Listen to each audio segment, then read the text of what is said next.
मध्य प्रदेश की किस मिट्टी में लौह तत्व सबसे अधिक होता है? बलुआई मिट्टी में, लाल मिट्टी में, काली मिट्टी में या पीली मिट्टी में? देखिए, जो इसका राइट आंसर है वो है काली मिट्टी। तो इसमें सबसे ज़्यादा लौह तत्व पाए जाते हैं, ठीक है। तो ये मोस्ट इम्पोर्टेंट है, पिछली शिफ्ट में आया हुआ था, ठीक है। तो आप लोग इसे अच्छे से करके जाओ और यहाँ पर डिस्क्रिप्शन भी देख लो, जिससे कि उससे भी वो अगर नहीं पूछा तो इससे भी पूछ सकता है। देखिए, काली मिट्टी में रासायनिक रूप से चूना, लौह, मैग्नीशियम और एल्युमिनियम प्रचुर मात्रा में पाए जाते हैं, ठीक है। लोहा पूछ दिया, पता अब की बार चूना पूछ दे, मैग्नीशियम पूछ दे या एल्युमिनियम पूछ सकता है। तो ये सारी चीज़ें देख लो, ये सारा आपको काली मिट्टी में मिलेगा, ठीक है। तो लाल मिट्टी में क्या मिलता है? में भी लौह तत्व, ठीक है, लाल मिट्टी में भी लौह तत्व पाए जाते हैं कि कुछ की उच्च मात्रा होती है, जो इसके रंग के लिए जिम्मेदार है, ठीक है। इसका जो लौह तत्व होते हैं वो इसके रंग जो होता है इसका लाल मिट्टी का, उसके लिए जिम्मेदार होते हैं। हालांकि मध्य प्रदेश में काली मिट्टी में मुख्य रूप से पाई जाती है, सबसे ज़्यादा काली मिट्टी में पाई जाएगी, ठीक है। तो इसमें लौह तत्व अधिक होते हैं, ठीक है। तो आप लोग ये देख लीजिएगा, ये सारा मोस्ट इम्पोर्टेंट था। यहाँ पे क्वेश्चन नंबर 2 है, मध्य प्रदेश की कौन सी जनजाति कबीरपंथी है? ठीक, बंजारा, पारधी या पनिका या कोल? ठीक है, तो इसका जो राइट आंसर है वो है पनिका। ये भी मोस्ट इम्पोर्टेंट है, ये मोस्ट इम्पोर्टेंट करके डाल लीजिए, अगर एग्ज़ाम में आए तो इसे छोड़ के मत आना, ठीक है। तो यहाँ पर देखिए, यहाँ पनिका जनजाति मुख्य रूप से उत्तर पूर्व मध्य प्रदेश में पाई जाती है और कबीरपंथी मान्यताओं का पालन करते हैं, ठीक है। तो इसमें बताया गया है उत्तर पूर्व मध्य प्रदेश के पाई जाती है, ठीक है, ये जनजाति पनिका, ठीक है। तो आप लोग इसे भी देख लीजिएगा। और ये क्वेश्चन आज का तीसरा है, ठीक है। अलाउद्दीन खां संगीत समारोह कितने दिनों का तक चलता है? ठीक है, 2 दिन, 3 दिन, 4 दिन या आप लोग देखिए 5 दिन, ठीक है। तो इसका जो राइट आंसर आपको बताना है, ठीक है। तो ये भी आया हुआ है, ठीक। अगर आ गया तो आपको आपके लिए प्रॉब्लम होगी, तो ये सारा आप लोग देख के जाइए। देखिए, इसका जो राइट आंसर है ऑप्शन नंबर बी है, 3 इसका बिल्कुल राइट आंसर है, ठीक है। तो अगर आप हमारे चैनल पे पहली बार आए तो चैनल को सब्सक्राइब कीजिए और वीडियो को लाइक कीजिए, जिससे कि हम आपके लिए अच्छा कंटेंट लेके आए, ठीक है। अगर आपको हमारा कंटेंट अच्छा लग रहा हो तो वीडियो को लाइक कीजिए। देखो, अलाउद्दीन खां समारोह आमतौर पर 3 दिनों के लिए मनाया जाता है, ठीक है। यह एक संगीत और नृत्य उत्सव है, ठीक है। तो ये कैसा है? संगीत और नृत्य उत्सव है, जो मध्य प्रदेश सरकार के सांस्कृतिक विभाग द्वारा, ठीक है, सांस्कृतिक विभाग द्वारा मनाया जाता है, मैहर में आयोजित किया जाता है। तो ये भी मोस्ट इम्पोर्टेंट था, ठीक है। मैहर ग्वालियर में इसे आयोजित करते हैं, तो आप लोग इसे भी देख लीजिएगा, आया हुआ वो भी है, कहाँ मनाते हैं? तो मैहर में मनाते हैं, ठीक है, ग्वालियर के, ठीक है। मध्य प्रदेश में पहली बार गैर कांग्रेसी सरकार किस वर्ष बनी थी? 1980, 1967, 1977, 1956, ठीक है। ये भी क्वेश्चन आया हुआ, ये सारे क्वेश्चन आपके आए हुए हैं, तो इन्हें अच्छे से देख के जाइए और इसका डिस्क्रिप्शन भी देख के जाइए। देखिए, 1977 इसका बिल्कुल राइट आंसर है, ठीक है। लगभग मोरारजी देसाई वाली यहाँ पे सरकार की ये शायद बात कर रहे हैं, ठीक है। तो देखिए, मध्य प्रदेश में पहली गैर सरकार कांग्रेसी सरकार 1977 में बनी थी, जब जनता पार्टी राज्य विधानसभा चुनाव जीती थी, ठीक है। तो जनता पार्टी वही मोरारजी देसाई थे, 1977 से 79 तक रहे थे, तो वही वाली यहाँ पे बात हो रही है, ठीक है। आप लोग उसे देख लीजिएगा। देखिए, हाइड्रोजन से निकल तक कौन सी धातु होती है? ठीक है, हाइड्रोजन से, आवर्त सारणी में हाइड्रोजन से निकल तक कौन सी धातु मिलती है आपको? कोबाल्ट, मैग्नीशियम, आयरन, जिंक, ठीक है। ये जो है ये भी आया हुआ क्वेश्चन है, मोस्ट इम्पोर्टेंट करके फीड कर दीजिए, ठीक है। अगर आ गया तो आप ही कर पाएंगे और कोई करने के लिए मतलब अच्छे प्रकार से वो नहीं कर पाएगा, ठीक है। तो इसका जो राइट आंसर है वो क्या है? आयरन इसका बिल्कुल राइट आंसर है। हाइड्रोजन से निकल तक आयरन आपको मिलेगा। ठीक है, तो आप लोग इसे भी अच्छे से देख के जाइए। यहाँ पर देखिए, धातुओं की सक्रियता श्रेणी में तत्वों को उनकी अभिक्रियाशील के घटते क्रम में व्यवस्थित किया जाता है। इस श्रेणी में हाइड्रोजन और निकेल के बीच स्थित धातु आयरन है, जिसे हम Fe से डिनोट करते हैं, तो वो मिलती है आपको। ठीक है, हाइड्रोजन और आयरन के बीच में आपको निकेल मिले, सॉरी हाइड्रोजन और निकेल के बीच में आपको आयरन मिलेगी। ठीक है, तो वो आप लोग देख लीजिएगा।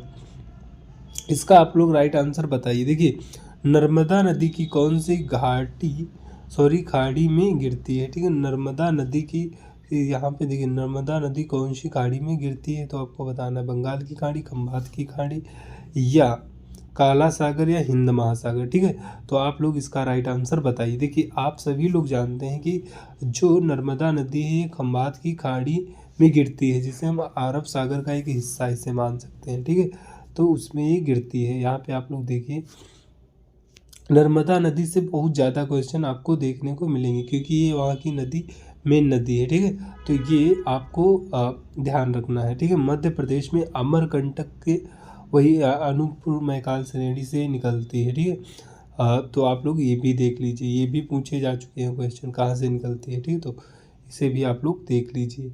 यह भारत की सबसे लंबी पश्चिम की ओर बहने वाली नदी है। ठीक है, तो ये सबसे लंबी है पश्चिम की ओर बहने वाली।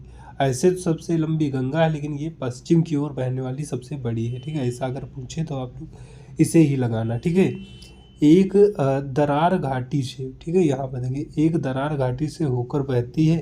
ठीक है, तो ये एस्चुरी का निर्माण करती है। ठीक है, तो वही बता रहा है। ठीक है, लगभग 1312 किलोमीटर, जिसे 815 मील।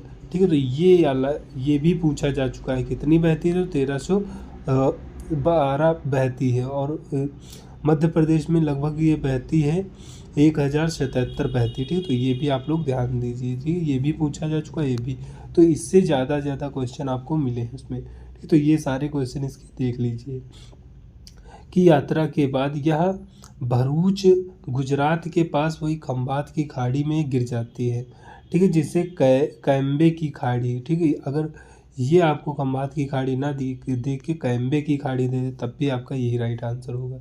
के माध्यम से अरब सागर में गिरती है। ठीक है, तो ये अरब सागर भी दे सकता है, ये देगा, ये देगा, ये भी देगा, तब भी एक ही राइट आंसर होगा। ठीक, तो आप लोग इसे देख लीजिए।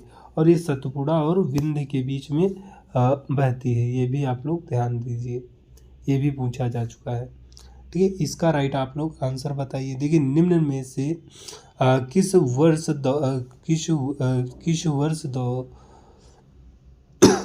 देखिए, किस वर्ष इंदौर और ग्वालियर से उच्च न्यायालयों की स्थायी पीठ स्थापित की गई। ये कहना चाह रहा है कि इंदौर और ग्वालियर में जो उच्च न्यायालय जो है उसकी स्थायी पीठ कब स्थापित की गई थी। 1950, 1947, 1953, 1956। तो इसका जो राइट आंसर है 1956, इसका बिल्कुल राइट आंसर है। इंदौर और ग्वालियर में जो सुप्रीम कोर्ट की जो स्थायी वो बनाई गई है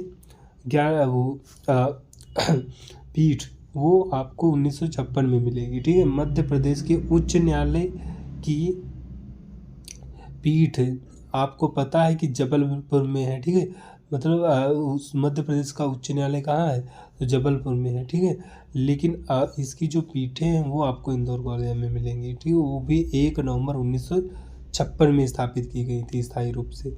को मध्य प्रदेश के उच्च न्यायालय के दो स्थायी पीठों को का गठन किया गया था, एक इंदौर में और दूसरी ग्वालियर। ठीक है, ये वाला मोस्ट इम्पोर्टेंट है। ठीक है, तो ये सारा आप देख के जाइए। बाद में 28 नवंबर 1968 को एक राष्ट्रपति अधिसूचना द्वारा इन अस्थायी पीठों को स्थायी पीठों में परिवर्तित किया गया था। किसके, राष्ट्रपति के एक अधिसूचना थी, उसके द्वारा ये किया गया था, वो भी 1968। ठीक है, तो ये भी आप लोग देख के जाइए। और देखिए यहाँ पे, हालांकि अस्थायी पीठों का गठन 1956 में ही हो गया था, लेकिन उन्हें 1968 में क्या किया गया था कि स्थायी बना दिया गया था। ठीक है, तो ये भी आप लोग ध्यान दीजिए। ठीक है, दिए गए विकल्पों में सबसे उपयुक्त जो है 1956 है। ठीक है, तो उसमें 1968 दिया नहीं गया है, तो इसमें यही इसका राइट आंसर है। ठीक है, तो आप लोग ऐसे अगर आए तो स्थायी जो अस्थायी होगा, ठीक है, अस्थायी 1956 और स्थायी आपका 1968। ठीक है, ऐसा आप लोग देख लीजिएगा। अस्थायी पीठों की स्थापना का वर्ष। ठीक है, तो आप लोग इसे देख लीजिए, ये भी मोस्ट इम्पोर्टेंट है, सारे क्वेश्चन वो पूछे जा चुके हैं। ठीक है, तो उन्हें अच्छे से करके जाइए। देखिए, चंबल नदी यमुना में किस ओर से मिलती है। ठीक है, तो अगर आप हमारे चैनल पे पहली बार आए हैं तो चैनल को सब्सक्राइब कीजिए और वीडियो को लाइक कीजिए। आपके लिए हम अच्छा अच्छा कंटेंट लेके आते हैं, तो आप लोग भी कंजूसी मत दिखाइए। देखिए, दाएं छोर से बाएं छोर से दोनों। ठीक है, तो इसका देखिए यहाँ पे नीचे क्या है, इनमें से कोई नहीं। ठीक है, तो चंबल नदी जो है वो किस ओर से आपको चंबल नदी जो है यमुना से मिलती है, आप लोग जानते हैं। ठीक, तो किस ओर से मिलती है। ठीक, दाएं छोर से। तो ये दाएं छोर से चंबल नदी आपकी यमुना में मिल जाएगी। ठीक है, तो देखिए यहाँ पे डिस्क्रिप्शन।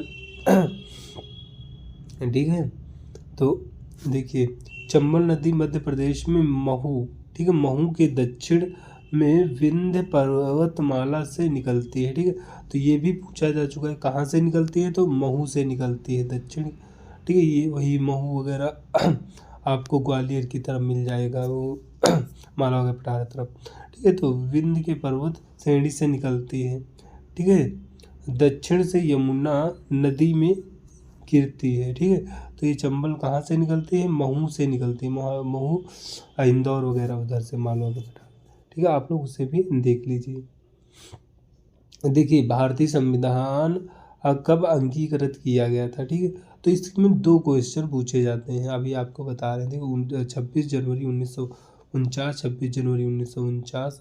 ठीक है, 26 जनवरी 1950 या 26 जनवरी 1950। ठीक है, नवंबर। ठीक है, तो आप लोग इसका राइट आंसर बता देखिए। अंगीकृत यानी स्वीकार कब किया गया था, ये पूछ रहा है।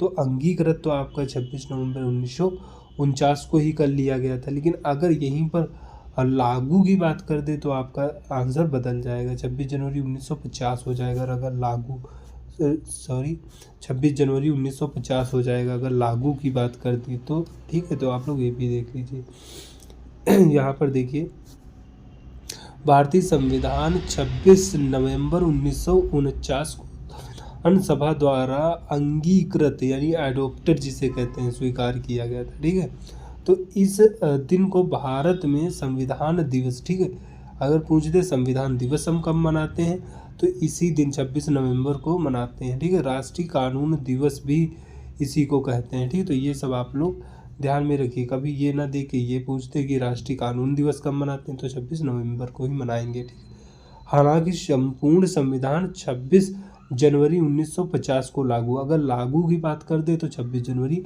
1950 होगा, जिसे भारत में गणतंत्र दिवस के रूप में मनाते हैं। ठीक है, 26 जनवरी को हम लोग गणतंत्र दिवस के रूप में मनाते हैं। ठीक, तो ये क्वेश्चन सारे क्वेश्चन पूछे जा चुके हैं। ठीक है, 26 जनवरी ये तो बहुत बार पूछा गया है, कब स्वीकार किया गया था, तो ये वाला आप लोग देख के जाइए क्योंकि बहुत बार ही पूछा जा चुका है एग्जाम में। ठीक है, वो रिपीट हो रहे हैं सभी। वह कौन सी धातु है जो अम्ल और क्षार दोनों से भी, ये तो आप लोग मोस्ट इम्पोर्टेंट करके ही जाइए, पूछ देता है अम्ल और क्षार से कौन सी धातु क्रिया करती है, सबसे क्रियाशील कौन है ये, और सब भाप से कौन करती है, ये सारी चीज़ें आप लोग ध्यान में रख के जाइए। ठीक है, आपसे पूछ लेगा भाप से कौन क्रिया करती है, तो आयरन वगैरह करती हैं। ठीक है, तो ये आप लोग ध्यान में रखिए, सबसे ज़्यादा पोटेशियम मैग्नीशियम क्रियाशील होती हैं। ठीक, ये सारी आप लोग, ये सारे क्वेश्चन रिपीट हो चुके हैं। ठीक है, तो इनको अच्छे से करके जाइए, पोटेशियम, आयरन, जिंक या सोडियम। ठीक है, तो देखिए अम्ल और क्षार दोनों से धातु जो होगी वो जिंक, वो क्रिया कराएगी। ठीक है, तो ये वाला आप लोग ध्यान में रख के जाइए। ठीक है, आपसे पूछ देगा सबसे ज़्यादा सबसे कम कौन सी क्रियाशील हैं कैसे वो धातुएं, तो आपको पता है सोना चांदी वगैरह है। ठीक है, तो ये सारा आप लोग ध्यान में रख के जाइए अपना। ठीक है, जिंक एक उभयधर्मी धातु है जिसका अर्थ है, ठीक है। जिंक कौन से, ये भी पूछ देगा। जिंक कैसी धातु है, तो उभयधर्मी धातु है। ये सारे जो पॉइंट आपको कराए जा रहे हैं ये सारे ध्यान में रख के जाइए, तो इससे आपके 2 से 3 क्वेश्चन इसी क्लास से आपके बन जाएंगे, ठीक है। तो आपको ज़्यादा टेंशन नहीं लेने की हुआ है, ठीक है। तो इससे ही आपको क्वेश्चन मिलेंगे, ठीक है। तो वही रिपीट कर रहा है, ठीक, तो अच्छे से देख के जाइए। यह अम्ल और क्षार दोनों से अभिक्रिया करती है, ठीक है। अभिक्रिया के परिणाम स्वरूप हाइड्रोजन गैस निकलती है। तो ये भी पूछ देगा कि जब हम जिंक अभिक्रिया करती है तो कौन सी धातु निकलती है, तो यहाँ पे देखिए हाइड्रोजन गैस निकलती है। ये सारे क्वेश्चन आप ध्यान में रख के जाइए, ठीक। देखते हैं कैसे नहीं आपके क्वेश्चन बनेंगे, ठीक। तो अगर आप यहाँ तक आए हैं हमारे चैनल पे, अभी तक सब्सक्राइब नहीं किए हैं तो सब्सक्राइब कर दीजिए। और आप ठीक है, तो इसका आप लोग राइट आंसर बताइए। देखिए मध्य प्रदेश के उत्तर भाग का लिंगानुपात कम क्यों है। देखिए कितना मोस्ट इम्पोर्टेंट है क्वेश्चन, ठीक है। देखिए भ्रूण हत्या, भ्रूण यानी बच्चों वगैरह के यहाँ पर दर्शाया गया है। सामाजिक कुरीतियाँ, उच्च शिक्षा का अभाव, ये सारा है, ठीक है। जलवायु प्रभाव, बेरोजगारी दर अधिक, ठीक है। तो यहाँ पर आप लोग राइट आंसर बताएं। देखिए इसका जो राइट आंसर है ऑप्शन नंबर ए इसका राइट आंसर है, भ्रूण हत्या और सामाजिक कुरीतियाँ, इसका बिल्कुल राइट आंसर है, ठीक है। तो देखिए मध्य प्रदेश जो था उसके जो उत्तर पूछा जा रहा है कि उत्तर पूर्व जो है, ठीक है, उत्तर पूर्व में हत्या क्यों ज़्यादा हो रही, भ्रूण हत्या, ठीक है। तो हत्या मतलब लिंगानुपात क्यों कम है, तो यही बताया गया इसमें, भ्रूण हत्या और सामाजिक कुरीतियाँ ज़्यादा हैं, ठीक है। तो ये आप लोग ध्यान में रख के जाइए। मध्य प्रदेश के उत्तरी भाग में, जैसे कि उत्तरी भारत के कई भागों में कम लिंगानुपात मुख्य गहरे सामाजिक सांस्कृतिक कारकों के कारण है। लिंगानुपात देखिए लिंग पूर्वाग्रह, ठीक है, लड़कों के प्रति प्रबल प्राथमिकता, ठीक है, लड़कियों के प्रति जन्म से या उससे पहले भेदभाव, ठीक है। तो यही बताया गया कि लड़कियों को कम प्राथमिकता दी जाती है, लड़कों को ज़्यादा प्राथमिकता दी जाती है। तो यही सारा है, ठीक है। तो इसलिए लड़कियों की हत्या वगैरह हो जाती है बहुत सारा, तो यही सारे केस देखने को मिलते हैं, तो ऐसे कर सकते हो। कन्या भ्रूण, भ्रूण वही बच्चा, ठीक है। शिशु हत्या, लिंग चयनात्मक गर्भ, ठीक है, गर्भपात, कन्या भ्रूण हत्या, ठीक है, वो सब वही दिया गया है के लिए जन्म पूर्व लिंग निर्धारण तकनीक का दुरुपयोग बल लिंगानुपात में गिरावट का प्रमुख कारण है, ठीक है। पितृसत्तात्मक, ठीक है, मानदंड, पितृसत्तात्मक सामाजिक, ठीक है, ये सारे वही दिए गए हैं। तो आप लोग इन्हें अच्छे से देख के जाइए, ठीक है। तो मेन पॉइंट यही था कि वहाँ पे भ्रूण हत्या वगैरह ज़्यादा होती है, तो यही लिंगानुपात कम कर रहा है। ऐसी संरचनाएं जहाँ वंश और उत्तराधिकार अक्सर पुरुष वंश के माध्यम से चलते हैं, भी इन भेदभावपूर्ण प्राथमिकताओं को मजबूत करती है, ठीक है। तो यही बताया गया है कि उधर सत्ता पुरुषों की ज़्यादा चलती है, ठीक है, तो वो उधर तभी और वही भेदभाव ज़्यादा करते हैं, ठीक है। तो उन्हीं की प्राथमिकता होती है, ठीक है। तो इससे भी हत्या होती है। देखिए ये क्वेश्चन नंबर 12, इसका राइट आंसर बताइए। ये बहुत बार पूछा जा चुका है, ठीक है। देखिए तानसेन समारोह कौन से माह में आयोजित किया जाता है, ठीक है। अगस्त, सितंबर, नवंबर और दिसंबर। अगर ये क्वेश्चन आ गया, पक्का बता रहे हैं आप लोग, इसे छोड़ेंगे, ठीक है, नहीं कर पाएंगे तो तुक्का ही मारेंगे, ठीक है। तो इससे आप लोग करके जाइए, ये सारे क्वेश्चन पूछे जा चुके हैं, फिर बता रहे हैं इन्हें अच्छे से करके जाइए। दिवस तो ज़्यादा पूछ रहा है, कौन से दिन कौन सा समारोह तय होता है, ठीक है। तो देखिए यहाँ पे जो है राइट आंसर वो है दिसंबर, इसका राइट आंसर दिसंबर है। देखिए यहाँ पे तानसेन समारोह हर साल दिसंबर के महीने में मध्य प्रदेश के ग्वालियर, ठीक, कहाँ मनाया जाता है, वही ग्वालियर जिले के बेहट गांव में, ठीक। ये भी पूछ चुका है तानसेन समारोह कहाँ आयोजित होता है, तो ग्वालियर में होता है, वो कहाँ, बेहट गांव में होता है, ठीक है। यह एक प्रतिष्ठित संगीत समारोह है जो आमतौर पर दिसंबर के मध्य में, जैसे 14 से 19 से दिसंबर में मनाया जाता है। ठीक, तो ये सारा आप लोग ध्यान में रख के जाइए। दिसंबर तो आप लोग ज़्यादा से ज़्यादा आप ध्यान में रख के जाइए, डेट चाहे भूल जाइए आप लोग। ठीक है, तो ये आप लोग देख लीजिएगा। यहाँ बताइए, ठीक है, ये विज्ञान का क्वेश्चन है। ठीक है, रात में टिमटिमाते हुए तारे किस वजह से नजर आते हैं? प्रकाश का परिवर्तन या प्रकाश का अपवर्तन, प्रकाश का विकिरण, प्रकाश का पूर्ण आंतरिक परावर्तन। ठीक है, तो जो इसका राइट आंसर है वो है प्रकाश का अपवर्तन। इसके ही कारण जो होते हैं तारे नजर आते हैं, या आप कह सकते हो टिमटिमाते हुए दिखाई देते हैं। ठीक, तो ये सारा आप लोग ध्यान में रखिए चाहिए। ठीक है, और ये भी एक बार क्वेश्चन आया था कि सूर्य जो है 2 मिनट पहले क्यों नज़र आता है। ठीक है, लाल क्यों आता है तो अलग से हो जाएगा, लेकिन 2 मिनट पहले कौन क्यों नज़र आता है, तो वही प्रकाश का अपवर्तन के कारण होता है। ठीक, तो ये सारा आप लोग देख के जाइए। देखिए, तारे रात में वायुमंडलीय अपवर्तन की वजह से टिमटिमाते हुए दिखाई देते हैं। अपवर्तन क्या है? ठीक है, तो जब प्रकाश एक पारदर्शी माध्यम से दूसरे माध्यम में जाता है तो वह मुड़ जाता है, इसे प्रकाश का अपवर्तन कहते हैं। तो यहाँ पे क्या बताया गया है, जब प्रकाश, देखिए मान लिया एक सघन है एक विरल है। ठीक है, तो उस सघन से अगर विरल में जा रहा है तो प्रकाश क्या होगा, झुक जाएगा। ठीक है, तो यही इसमें बताया गया है कि जब एक पारदर्शी माध्यम से दूसरे माध्यम में जाएगा तो वो प्रकाश जो होगा वो मुड़ जाता है। ठीक है, तो उसी को अपवर्तन कहते हैं। तो ये सारा आप लोग देख लीजिए।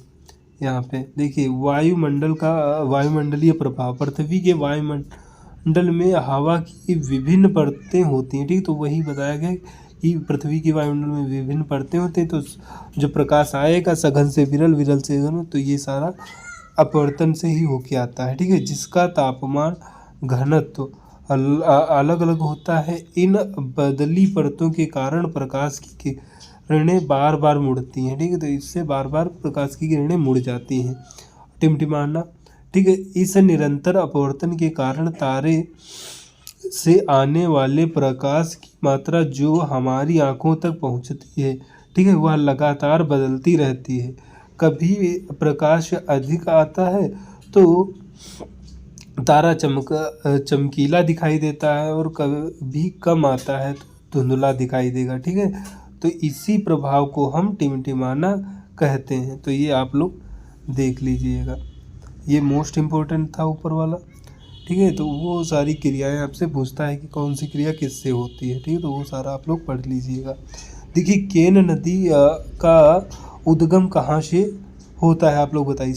सतपुड़ा श्रेणी, पैकाल श्रेणी, कैमूर, महादेव श्रेणी। ठीक है, तो आप सभी लोग जानते हैं जो केन नदी है आपके मैकाल श्रेणी से आपको मिलेगी। ठीक है, तो ये कहाँ से निकलती है सॉरी, ये आपकी है जो ये कैमूर श्रेणी से आपकी निकलती है। ठीक है, तो ये कैमूर श्रेणी से आपकी निकलती है। ठीक है, जो ये केन नदी है, केन, बेतवा वगैरह, ये सब कैमूर श्रेणी से निकलती हैं। तो आप लोग उसे देख लीजिएगा। नदी का उद्गम मध्य प्रदेश में कैमूर पहाड़ियों की उत्तरी पश्चिमी ढलान से होता है। ठीक, कहाँ से, उत्तरी पश्चिमी ढलान से होगा। ठीक है, वो भी कैमूर श्रेणी से। ये विंध्याचल का एक हिस्सा है, विंध्य पर्वत का। ठीक है, तो यह एक वैचारिक समस्या है जिसे सीधे छवि में दी गई जानकारी सामान्यतः ज्ञान का, ठीक, तो वही इसका राइट आंसर है। ठीक है, तो आप लोग उसे देख लीजिएगा। देखिए, ये आज का जो है क्वेश्चन, ये भी मोस्ट इम्पोर्टेंट है, तो आप इसे भी करके जाइए। ये सारे क्वेश्चन रिपीट हो रहे हैं और यही सारे क्वेश्चन आ रहे हैं। जैसे देखिए, मध्य प्रदेश में देवारी, ये बहुत बार 3-4 बार पूछा जा चुका है, तो इसे अच्छे से करके जाइए। देवारी गीत किस अवसर पर गाए जाते हैं? होली, महाशिवरात्रि, या दिवाली, या नागपंचमी। देखिए, दिवाली, ठीक है, दिवाली, तो ये दिवाली पर, ये तो नाम से ही पता चल रहा है कि दिवाली के अवसर पर, वही राम के जब वापस आए थे तो उसी के अवसर पर ये मनाया जाता है। ठीक है, तो आप लोग इसे कर लेंगे। लेकिन इसका जो है ये आप लोग यहाँ पर देख लीजिए, मध्य प्रदेश विशेषकर बुंदेलखंड, ये पूछ देगा कि किस क्षेत्र में मनाया जाता है, ये किस पठार में, ठीक है। तो ये बुंदेलखंड पठार या क्षेत्र में मनाया जाता है, ठीक है, दिवाली जो है, ठीक है। गीत गीत दिवाली के अवसर पर गाए जाते हैं, ठीक है, दिवाली, ठीक है। यह एक पारंपरिक लोकगीत है जो दिवाली के त्यौहार के दौरान कौन गाते हैं, आहिर, ग्वाला और अन्य समुदायों द्वारा यह गाया जाता है, ठीक है। नृत्य के साथ प्रस्तुत किया जाता है इसे। तो ये था मोस्ट इम्पोर्टेंट। सारे क्वेश्चन जो है पिछली शिफ्टों में पूछे जा चुके हैं, तो ये मोस्ट इम्पोर्टेंट है क्वेश्चंस। आप लोग इनको अगर करके जा रहे हैं तो 2 से 3 क्वेश्चन आपको यहाँ से देखने को इसमें से क्लास से मिल जाएंगे, ठीक है। तो अच्छे से देखिए और तैयार करके क्वेश्चन लेके जाइए। देखिए, छत्तीसगढ़ मध्य प्रदेश के किस दिशा में स्थित है, ठीक है, ये मोस्ट इम्पोर्टेंट क्वेश्चन है। उत्तर, दक्षिण पूर्व या दक्षिण या उत्तर पश्चिम, ठीक है। तो इसका जो राइट आंसर है ऑप्शन नंबर 20 का बिल्कुल राइट आंसर है। दक्षिण पूर्व में ये छत्तीसगढ़ स्थित है मध्य प्रदेश के, ठीक है। तो आप सभी लोग इसे जानते होंगे, ठीक है। तो आप लोग यहाँ देखिए, इसका जो देखिए मेन बात तो ये है, ठीक, वो क्वेश्चन तो पूछा गया है, लेकिन इसका डिस्क्रिप्शन आप अगर करके जा रहे हैं, ठीक है, तो इससे आपके क्वेश्चन फंस सकते हैं। तो ये अच्छे से देखिए, ठीक है। जैसे देखिए, छत्तीसगढ़ राज्य मध्य प्रदेश के पूर्व में स्थित है, ठीक है। अगर ना दक्षिण पूर्व दे तो यहाँ पे आप पूर्व भी लगा सकते हैं, अगर ऑप्शन में जैसा होगा, ठीक है। विकल्पों में सबसे उपयुक्त दक्षिण पूर्व है, ठीक है। तो क्योंकि यह मध्य प्रदेश के पूर्व और दक्षिण पूर्व हिस्से में सटा हुआ है, ठीक। देखिए यहाँ पे छत्तीसगढ़ को 1 नवंबर 2000 को मध्य प्रदेश से अलग किया गया। ये भी क्वेश्चन आया है, कब अलग किया गया था, तो 1 नवंबर 2000 को अलग किया गया था, ठीक है। तो ये सारे क्वेश्चन आप लोग करके जाइए। देखिए, इससे नया राज्य बनाया गया। तो आप सभी लोग जानते हैं जब ये बना था तो इसमें 16 जिले चले गए थे, ठीक, 16 इसमें आ गए थे। तो ये सभी आप लोग जानते हैं, ठीक। तो ये सारा आप लोग पढ़ के जाइए, ठीक। डिस्क्रिप्शन अगर देख लेते हैं आप तो आपको उससे ज़्यादा प्रॉफिट होगा, ठीक है। देखिए, ये भी क्वेश्चन पूछा गया है, ठीक है। विश्व स्वास्थ्य दिवस जो WHO है का मुख्यालय कहाँ स्थित है, जापान में है, स्विट्जरलैंड, वेनेजुएला या फ्रांस, ठीक। तो इसका जो राइट आंसर है ऑप्शन नंबर बी, स्वीडन इसका बिल्कुल राइट आंसर है, ठीक। स्वीडन में WHO का मुख्यालय है, या विश्व स्वास्थ्य संगठन से संबंधित होता है, ठीक है। विश्व स्वास्थ्य संगठन का मुख्यालय स्विट्जरलैंड के जिनेवा क्या है, जिनेवा की राजधानी है स्विट्जरलैंड है, ठीक है। तो शहर में स्थित है, ठीक है। तो यह संयुक्त राष्ट्र की एक विशेष एजेंसी है जिसका स्थापना 7 अप्रैल 1984 को हुई थी, ठीक। तो ये भी मोस्ट इम्पोर्टेंट है, कभी पूछ सकता है कि WHO की स्थापना कभी हुई थी, तो 7 अप्रैल 1984 को इसकी स्थापना हुई थी, ठीक है। 7 अप्रैल 1948 को इसकी स्थापना हुई थी। तो ये सारी चीज़ें आप लोग करके जाएंगे तो देखते हैं कैसे नहीं आपके क्वेश्चन बनेंगे, ठीक है। तो इन्हें अच्छे से करके जाइए, आप लोग देखते हैं, ठीक। अगर आप हमारे चैनल पर पहली बार आए हैं तो चैनल को भी आप सब्सक्राइब नहीं किए हैं तो कर दीजिए और वीडियो को लाइक कर दीजिए, जिससे कि हमारा मोटिवेशन बना रहे, ठीक है। आप देख सकते हैं कितना अच्छा अच्छा कंटेंट आपके लिए लेके आए हैं, ठीक है। तो आपके लिए हम इतनी मेहनत कर सकते हैं, तो आप थोड़े मतलब आप एक सब्सक्राइब नहीं कर सकते हमारे लिए, ठीक है। देखिए, यह अंडमान द्वीप समूह की सबसे बड़ी चोटी कौन सी है, ठीक है। तो ये आपको बताना है, ठीक है। कोयना पर्वत, डियावोली पर्वत या सैंडल चोटी या थुल्लर चोटी, ठीक है। तो इसका जो राइट आंसर है ऑप्शन नंबर सी, सैंडलर जो चोटी है ये अंडमान द्वीप समूह की या अंडमान निकोबार द्वीप समूह की ये सबसे बड़ी चोटी है। कभी कभी ये भी आपको दे सकता है कि अंडमान निकोबार भी जोड़ देगा कि सबसे बड़ी चोटी, तब भी ये सैंडलर ही रहेगी, ठीक है। तो आप लोग इसमें कन्फ्यूजन नहीं करना है आपको। देख लीजिए, अंडमान और निकोबार यहाँ पर दोनों को मिलाकर भी आपको पूछ सकता है, ठीक है। समूह की सबसे ऊंची चोटी सैंडलर चोटी है, यह उत्तरी अंडमान द्वीप पर स्थित है, ठीक है। ये भी पूछ सकता है अंडमान के किस द्वीप पर स्थित है, तो ये किस तरफ, तो उत्तरी अंडमान द्वीप पर यह स्थित है। इसकी ऊंचाई लगभग 732, ठीक है, 732 या अगर फीट में देखा जाए तो 2402 फीट है, लेकिन ये आपको 732 मीटर आपसे पूछेगा, फीट में आपसे नहीं पूछेगा। ठीक है, तो ये सारी चीज़ें आपको ध्यान में रख के जाना है। ठीक है, तो ये सारे क्वेश्चन आपके लिए मोस्ट इम्पोर्टेंट है, तो अच्छे से इन्हें करके जाइए। आपके क्वेश्चन इसमें से 2-3 आप इसमें से फंसा सकते हैं। ठीक है, अगर आपने अच्छे से क्लास देखी और डिस्क्रिप्शन अगर आपने अच्छे से देखा तो ऐसे आप नहीं फंसा पाओगे। देखिए डीसी परिपथ में यहाँ पर में लिखा है, में नहीं है। ठीक है, डीसी परिपथ में धारा की दिशा कैसी रहती है? बढ़ती है, घटती है, एक ही समान रहती है, बदलती रहती है। ठीक है, तो आप लोग देखिए यहाँ पर डीसी परिपथ में धारा जो होती है एक ही समान रहेगी। ठीक है, हर कंडीशन में एक ही समान रहती है। ठीक, तो आप लोग इसे अच्छे से देख के जाइए। देखिए अच्छा डीसी है क्या? सॉरी यहाँ पर दिष्ट धारा, यहाँ पे दिष्ट धारा हम इसे कहते हैं। ठीक है, तो डीसी को दिष्ट धारा कहते हैं। ठीक है, जिसे इंग्लिश में हम डायरेक्ट करंट कहते हैं। ठीक है, तो डीसी यानी डायरेक्ट करंट। ठीक है, तो ये वाला यहाँ पे दिया गया है, तो इसमें जो धारा रहती है एक ही समान रहती है। ठीक है, आपसे दिष्ट धारा अगर डीसी ना पूछे, आपको दिष्ट धारा पूछे, या इंग्लिश में आप डायरेक्ट करंट भी पूछ सकता है। ठीक है, परिपथ में विद्युत धारा की दिशा हमेशा एक ही समान रहती है। यह प्रत्यावर्ती धारा जिसे हम एसी कहते हैं, ठीक है, प्रत्यावर्ती धारा से अलग है, जिसमें धारा समय समय पर अपनी दिशा बदलती रहती है। एसी में क्या होता है कि अपनी धारा बदलती रहेगी, लेकिन जो डीसी होगा इसमें धारा नहीं बदलेगी। तो ये भी आपसे पूछ सकता है। 2 पॉइंट आप लोग ध्यान में रख के जाइए। देखिए डीसी आवेश का प्रवाह एक स्थिर एकल दिशा में होता है। ठीक है, तो ये आप लोग देख दीजिए, यानी ये आप लोग पढ़ लीजिएगा।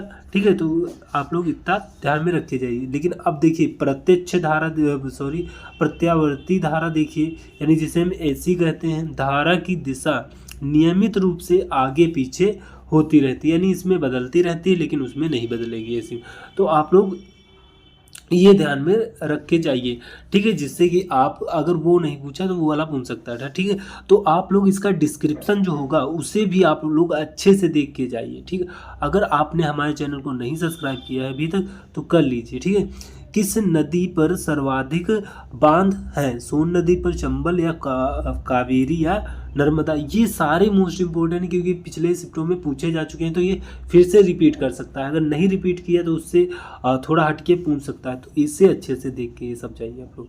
देखिए यहाँ अगर ऑप्शन में देखें तो इसमें सबसे ज़्यादा आपके नर्मदा नदी पर बांध मिलेंगे। ठीक है, अगर नर्मदा भी नहीं होती तो आपको चंबल लगाना होता। ठीक है, अगर सब आप जानते हैं गंगा नदी पर सबसे, भारत की अगर बात करता है तो गंगा नदी होती है। ठीक, तो ये सारी चीज़ें आपको ध्यान में रख के जाना है। ठीक, नर्मदा नदी पर कई प्रमुख बांध परियोजना है। जैसे देखिए ये भी नर्मदा नदी है, ये मोस्ट इम्पोर्टेंट है क्योंकि मध्य प्रदेश की अच्छी खासी और ये सबसे बड़ी है, इसलिए इससे ज़्यादा क्वेश्चन मिलते हैं, अच्छे खासे इससे क्वेश्चन मिल जाते हैं। ठीक, तो इसके जो बांध हैं इससे भी क्वेश्चन पूछे जा रहे हैं, और इसके जो बांधों की कितने ऊंचे हैं और कितनी बिजली बनाते हैं, ये सारी चीज़ें तो आप लोग अच्छे से करके जाइए। देखिए इसमें ये भी पूछ चुका है बहुत बार कि नर्मदा नदी पर कौन कौन से बांध हैं। जैसे देखिए सरदार सरोवर बांध है, ठीक है, इंदिरा सागर बांध है, ओंकारेश्वर बांध है, बरगी बांध है, महेश्वर बांध है। ठीक, तो ये सारे जो बांध हैं,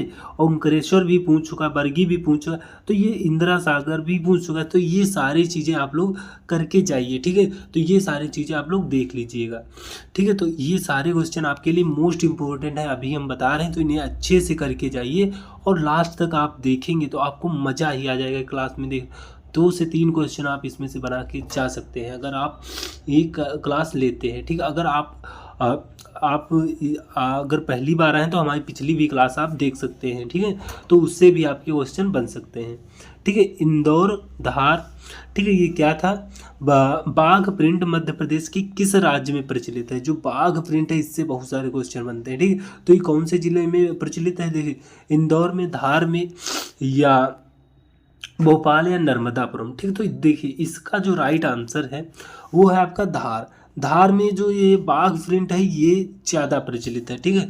तो आप लोग धार जिले में इसे देख सकते हैं, ठीक है। देखिए यहाँ पे बाघ प्रिंट के नाम से जानी जाने वाली पारंपरिक हस्त ब्लॉक प्रिंटिंग, ठीक है, एक स्वदेशी हस्तकला है जिसकी उत्पत्ति और विकास मुख्यतः मध्य प्रदेश के धार जिले से हुआ है, ठीक है। धार जिले में स्थित छोटे आदिवासी कस्बे गांव घाट बाघ में हुआ है, ठीक है, गांव बाघ में हुआ है, ठीक है। तो इस शिल्प और गांव का नाम, ठीक है, इस शिल्प और गांव का नाम पास ही बघिनी नदी के नाम पर रखा गया है, ठीक है। तो यहाँ पे क्यों ये पड़ा है नाम, क्योंकि बघिनी नदी यहीं पास है, ठीक है, तो इसीलिए इसका नाम इसमें पड़ा है, ठीक, धार बाघ प्रिंट, ठीक है। जो प्राकृतिक रंगाई प्रक्रिया के लिए आवश्यक जल प्रदान करती है। यह शिल्प इस क्षेत्र का एक भौगोलिक रूप से चिन्हित उत्पाद है, ठीक है। तो आप लोग देखिए इसमें क्या पूछ सकता है कि जो बाघ प्रिंट है इसका नाम किस पे पड़ा है, तो किस कारण से पड़ा है, तो बघिनी नदी है उसके लिए उसके नाम पर पड़ा है, कहाँ है, धार में, ठीक है। ये सारे जो ये फैक्ट हैं, ठीक है, इनको आप लोग अच्छे से देख के जाइए, ठीक है, आपके क्वेश्चन बनेंगे, ठीक है।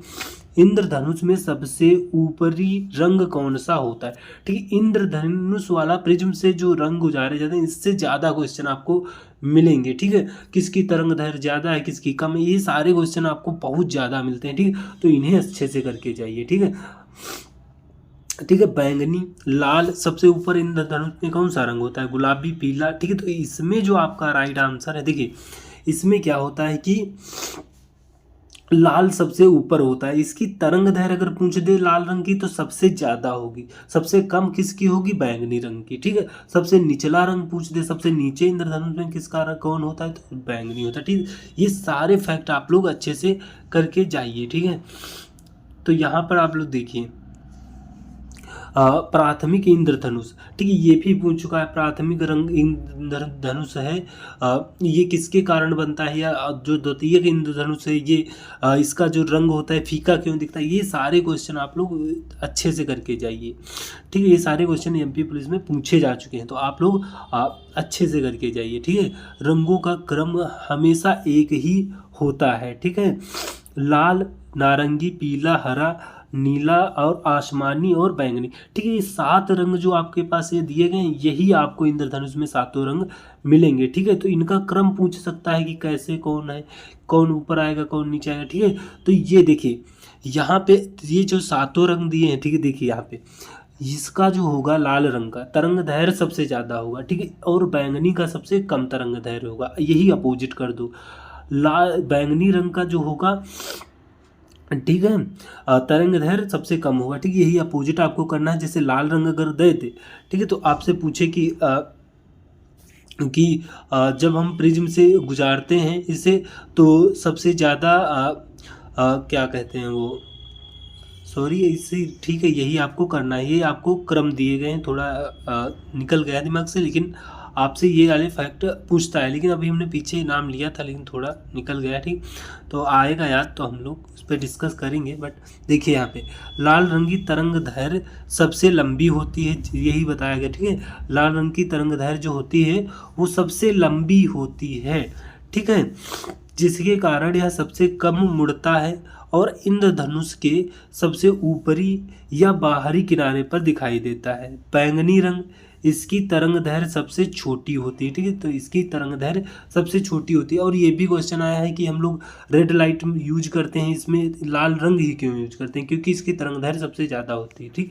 तो ये सारे फैक्ट आपको ध्यान में रखना है, जिसके कारण यह सबसे अधिक मुड़ता है और इंद्रधनुष के सबसे निचले या भीतरी किनारे पर दिखाई देता है, ठीक है। तो ये सारे इंद्रधनुष से ज़्यादा क्वेश्चन आता है, ठीक है। तो ये सारा आप लोग करके जाइए तो आपसे क्वेश्चन आराम से बनेंगे, ठीक है। देखिए निम्न में से कौन सा ग्रह सूर्य के सबसे निकट है, मंगल, बुध, ठीक है। तो देखिए शुक्र या बृहस्पति, आप सभी लोग जानते होंगे, ठीक है, कि बुध जो है सबसे पहला ग्रह है, इस पर कोई वायुमंडल ही नहीं है और ये 88 दिनों में ही सूर्य का परिक्रमा कर दिया सबसे कम समय में, ठीक है। ये सारी चीज़ें आप लोग जानते ही होंगे, इसमें हमें बताने की कोई ज़रूरत है नहीं, ठीक है। बुध जिसे मरकरी कहते हैं हमारे सौरमंडल का सबसे, और ये सबसे छोटा ग्रह भी है और सूर्य के सबसे निकट है, ठीक है। सूर्य, ये सारे फैक्ट मोस्ट इम्पोर्टेंट है। सूर्य से बढ़ती दूरी के क्रम में ग्रहों का क्रम इस प्रकार, ठीक है। बढ़ते यानी छोटे से बड़े अगर करें तो देखिए सबसे पहले आपको बुध मिलेगा, फिर शुक्र आएगा, फिर पृथ्वी आएगी अपनी, फिर मंगल आएगा, ठीक है। तो ये वाले जो होते हैं, इधर वाले ये सब पार्थिव ग्रह होंगे और इधर वाले जोवियन ग्रह होंगे, ठीक है। तो आप लोग इसे भी करके जाइए, जैसे बृहस्पति, शनि, यूरेनस और फिर नेपच्यून, ठीक है। ये सारे पार्थिव होंगे, ठीक है। सॉरी, ये वाले सारे पार्थिव होंगे, ये जोवियन होंगे। क्यों होंगे ये पार्थिव? क्योंकि ये ठोस ग्रह, कभी कभी ये पूछता है कि ठोस ग्रह कौन कौन से हैं, तो ये वाले सारे हमारे जो पार्थिव होंगे ये सारे ठोस ग्रह होंगे। जोवियन ये ठोस नहीं होंगे क्योंकि ये गैस से बने होते हैं, ठीक। तो ये ठोस नहीं होंगे, ये धूल कण मिट्टी से बने होते हैं क्योंकि ये सूर्य के पास हैं, इनकी गैस वगैरह इसने नहीं खींची है, तो ये ठोस आपके सूर्य ने खींच लिए, तो ये ठोस होंगे, ठीक है, ये पार्थिव, ठीक है। और ये जो चारों होंगे ये आपके जोवियन होंगे क्योंकि इनकी ये सारे गैस से बने हुए हैं, ठीक। क्योंकि सूर्य इनसे दूर है इसलिए इसने इनकी गैस वगैरह नहीं खींची है, सॉरी हाँ गैस नहीं खींच पाया है, ठीक है। इनकी गैस धूल कण वगैरह बहुत सारे खींच लिए हैं इसलिए ठोस कहलाते हैं, ठीक, पार्थिव, ठीक। ये वाला भी क्वेश्चन मोस्ट इम्पोर्टेंट था। तो आप लोग ये सारे क्वेश्चन हैं, ये सारे रिपीटेड हैं, ठीक है। तो आप लोग अच्छे से करके जाइए और लास्ट तक बने रहिएगा, आपको 2 से 3 क्वेश्चन इसमें से पक्का मिलेंगे, ठीक है। अगर आप हमारे चैनल पहली बार आए, बस आप लोग हमारे चैनल को सब्सक्राइब कर दीजिए, हमसे जुड़ जाइए। आप देखेंगे कि आप कितना अच्छा स्कोर कर पाएंगे। ये क्लास ख़त्म होगी तो आप कहेंगे वाह मज़ा आ गया क्लास करते हुए, ठीक है। देखिए धोती बांध किस नदी पर स्थित है? सोन नदी पर, ताप्ती नदी पर, वेनगंगा नदी पर या बेतवा नदी पर, ठीक है। तो देखिए धोती जो बांध है वो आपको वेनगंगा नदी पर मिलेगा, ठीक है। ये बांध से ज़्यादा क्वेश्चन पूछता है, ठीक है। तो सारे बांध आपको करके जाना है, ठीक है। देखिए वेनगंगा नदी पर है धोती बांध, ठीक है।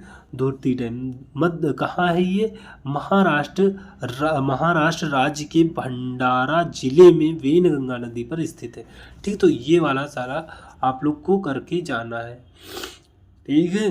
तो देखिए यहाँ पे हमारे शरीर की सबसे लंबी कोशिका कौन सी? देखिए ये तो क्वेश्चन बहुत बार पूछा हुआ है, ठीक है। तो इसको अच्छे से करके जाइए। देखिए पेशीय कोशिका, अस्थि कोशिका, तंत्रिका कोशिका या रक्त कोशिका, ठीक है। देखिए ये जो है हमारे सबसे जो होती है तंत्रिका कोशिका सबसे बड़ी होती है, हमारी कोशिकाओं में सबसे लंबी होती है, ठीक है। तो आप लोग देखिए यहाँ पे मानव शरीर की सबसे लंबी तंत्रिका कोशिका जिसे हम न्यूरॉन्स होती है, ठीक है। क्या कहते हैं? न्यूरॉन्स भी इसे कह सकते हैं, तंत्रिका कोशिका, ठीक है। ये कोशिकाएं तंत्रिका तंत्र का हिस्सा है और पूरे शरीर में संदेश भेजने का ये क्या काम करती हैं? ये संदेश भेजने का कार्य करती हैं हमारे शरीर में पूरी, मतलब इसलिए ये सबसे बड़ी होती है, ठीक है। ये भी पूछ सकता है हमारे कौन सी कोशिका शरीर में संदेश भेजने का काम है, तो ये न्यूरॉन्स यानी तंत्रिका कोशिका कार्य करती है और ये नर्वस सिस्टम का पार्ट है, ठीक है। नर्वस सिस्टम का ये पार्ट है, ठीक है। तो ये सारा चीज़ आपको देख के जाना है।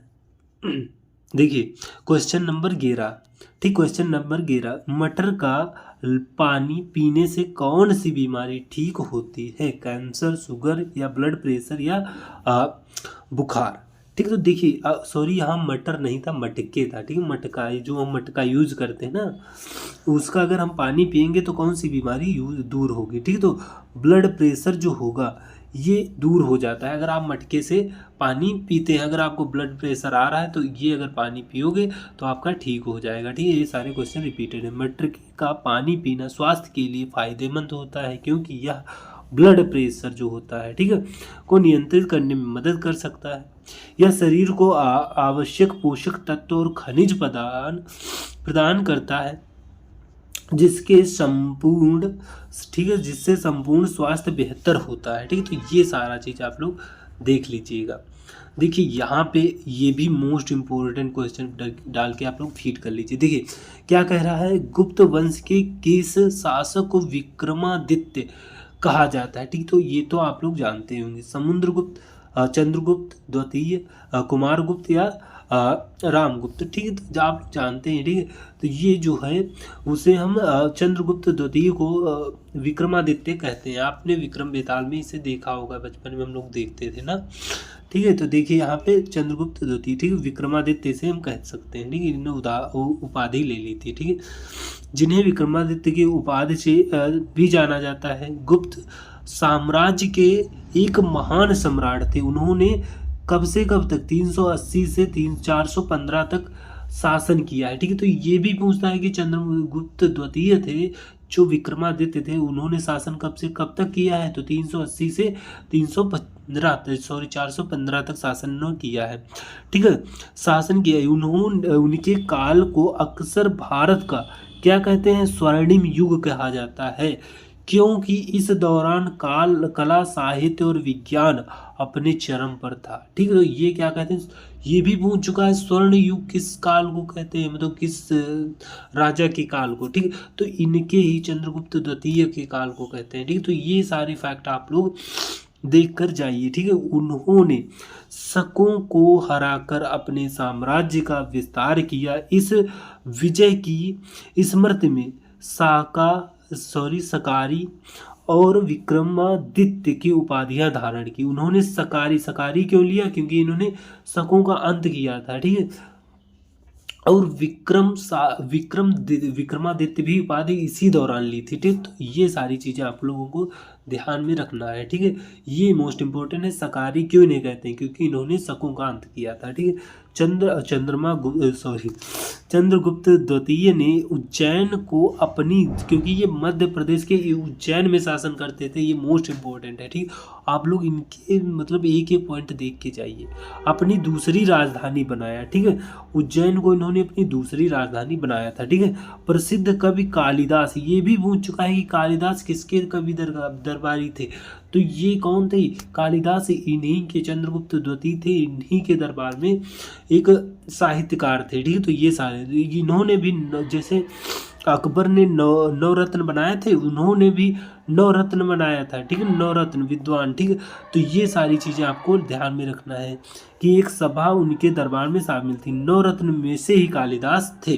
ठीक, ये अब हम क्या बताएं इसके बारे में, इम्पोर्टेंट इसकी आप लोग जानते हैं। ठीक है, तो ये सारी चीज़ें आपको ध्यान में रख के ही एग्ज़ाम देने जाना है। ठीक है, आपसे क्वेश्चन 2 से 3 क्वेश्चन इसी से बनेंगे अगर आपने लास्ट तक हमारी क्लास देख ली। ठीक है, तो देखिए, भीमबेटका की गुफाएं निम्न में से किस पर्वत की तलहटी पर स्थित है। ठीक है, पूर्वी घाट, विंध्य या पश्चिमी घाट, अजंता। ठीक, तो आप सभी लोग जानते हैं जो विंध्य पर्वतमाला है उसी में भीमबेटका की गुफाएं स्थित हैं। ठीक है, अब सभी टूट गई है ना, तो 20 से 25 तक बची हैं कुछ ऐसे करके। ठीक है, तो भीमबेटका की शैलाश्रय विंध्य पर्वत श्रृंखला के दक्षिण हिस्से में स्थित है। ठीक, तो ये भीमबेटका है, ये आपको दक्षिण में मिलेगी। ठीक है, तो अब देखिए यहाँ पर क्वेश्चन नंबर आपका आ चुका है 14। ठीक है, किस मिट्टी में लौह तत्व अधिक पाया जाता है, लाल, काली, लेटराइट, पहाड़ी। ठीक, तो आप सभी लोग जानते हैं जो ये आपको लाल मिट्टी मिलेगी, इसमें सबसे ज़्यादा आपको आपको क्या मिलेगा, लौह तत्व आपको सबसे ज़्यादा मिलेगा। ठीक है, तो ये सारी चीज़ें आपको ध्यान में रख के जाना है, सारे रिपीटेड क्वेश्चन है। लाल मिट्टी लौह तत्व जिसे हम आयरन ऑक्साइड भी कहते हैं। ठीक है, उच्च मात्रा में पाई जाती है, जो इसके विशिष्ट लाल रंग के लिए जिम्मेदार है। किसके लिए, लाल मिट्टी का लाल रंग ही आयरन ऑक्साइड के कारण है। लैटराइट मिट्टी में भी लौह और एल्यूमिनियम ऑक्साइड प्रचुर मात्रा में पाए जाते हैं। ठीक है, वो लैटराइट मिट्टी में भी पाए जाते हैं, लेकिन उतने नहीं पाए जाते हैं। ठीक है, तो आप लोग ये ध्यान में रख के जाइए। देखिए, हाइड्रोजन के लक्षण कौन से समूह से संबंधित है। जो हाइड्रोजन आपको मिलेगा, आप सभी लोग जानते हैं, ए में आपको हाइड्रोजन मिलता है, हीलियम वही लास्ट में मिलेगा, ठीक। तो ये सारी चीज़ें हैं, ठीक है। तो हाइड्रोजन किस में आपको किससे संबंधित होते हैं, ठीक। तो ये आपको मिलेंगे 1 से 17, ठीक है। 1 और 17 से ये सिमिलर है, ठीक, उसी से ये समानता करते हैं, ठीक। 1 और 17, 1 में तो है ही है, ठीक, 17 में भी सिमिलर है, ठीक। हाइड्रोजन को आवर्त सारणी में एक अद्वितीय स्थान प्राप्त है क्योंकि इसके लक्षण समूह एक क्षार धातु और समूह 17 हैलोजन दोनों के तत्वों के समान है, ठीक है। 17वां हैलोजन है और पहला क्षार धातु, तभी इसीलिए ये समान माने जाते हैं, ठीक है। समूह एक के समानता, ठीक है। एक में क्या बताया गया है, देखिए एक समूह एक से अगर समानता करें तो हाइड्रोजन का इलेक्ट्रॉनिक विन्यास समूह एक के तत्वों के समान होता है, इसीलिए इसे आवर्त सारणी में एक के ऊपर रखा जाता है। समूह 17 से कैसे समानता है इसकी, हाइड्रोजन हैलोजन की तरह संयोजी अबंध बनाता है, ठीक। संयोजी क्या बनाता है, संयोजी अबंध बनाता है। अभी पूछ सकता है कि जो हाइड्रोजन है 17 से कैसे सिमिलर है, तो ये संयोजी अबंध बनाता है हाइड्रोजन की तरह, ठीक है। तो इसीलिए यह एक भी एक के ऊपर होता है, ठीक। तो ये सारी चीज़ें आपको ध्यान में रख के जाना है, ठीक। राजा भोज किस वंश के शासक थे, चंदेल वंश के, परमार वंश के, प्रतिहार वंश के या मौर्य वंश के, ठीक है। ये मोस्ट इम्पोर्टेंट क्वेश्चन है क्योंकि यह क्वेश्चन रिपीट हो रहा है, ठीक है। तो आप लोग इसे अच्छे से करके जाइए, ठीक है। तो देखिए जो राजा भोज थे वो परमार वंश के थे, ऑप्शन नंबर 20 का बिल्कुल राइट आंसर है, ठीक है। तो देखिए यहाँ पे, और हाँ अगर आप देखिए वो तो क्वेश्चन रिपीट हुआ लेकिन इसका आप लोग डिस्क्रिप्शन ये वाला देख के जरूर जाइए, ठीक है। उससे रिलेटेड आपको इसमें से क्वेश्चन देखने को मिलेंगे। अगर आप पूरी क्लास यहाँ कर लेते हैं तो आपको 2 से 3 क्वेश्चन आपको इसी क्लास से मिल जाएंगे, ठीक है। तो आप पूरी क्लास देख के जाइए। देखिए राजा भोज परमार वंश के एक प्रसिद्ध भारतीय राजा थे। उन्होंने 11वीं शताब्दी के दौरान मध्य भारत में मालवा क्षेत्र पर शासन किया, ठीक। कहाँ किया, तो मालवा क्षेत्र के राजा थे, ग्वालियर वगैरह इंदौर वगैरह इस साइड के, ये आपको धार वगैरह इस साइड के मिल जाएंगे, ठीक। तो 11वीं शताब्दी में इन्होंने शासन किया है, ठीक है। जिनकी राजधानी धार नगर थी, ठीक है। धार वही धार मालवा क्षेत्र में पड़ता है, ठीक है, आप लोग जानते हैं, ठीक। तो ये चीज़ें आप लोग इसमें से जो फैक्ट आपको मिले ये चीज़ें आप लोग देख के जाइए। तो देखते हैं कैसे नहीं क्वेश्चन आपके बनेंगे वहाँ पे, ठीक है। तो मध्य प्रदेश के किन 2 शहरों को दिसंबर सन 2020 में यूनेस्को को विश्व धरोहर शहरों की सूची में शामिल किया गया है, ठीक है। इंदौर ग्वालियर, ओरछा ग्वालियर, भोपाल रीवा, भोपाल इंदौर, ठीक। तो आप लोगों को पता होना चाहिए जो सन 2020 में ओरछा और ग्वालियर को शामिल किया गया था यूनेस्को की विश्व धरोहर स्थलों में, ठीक है।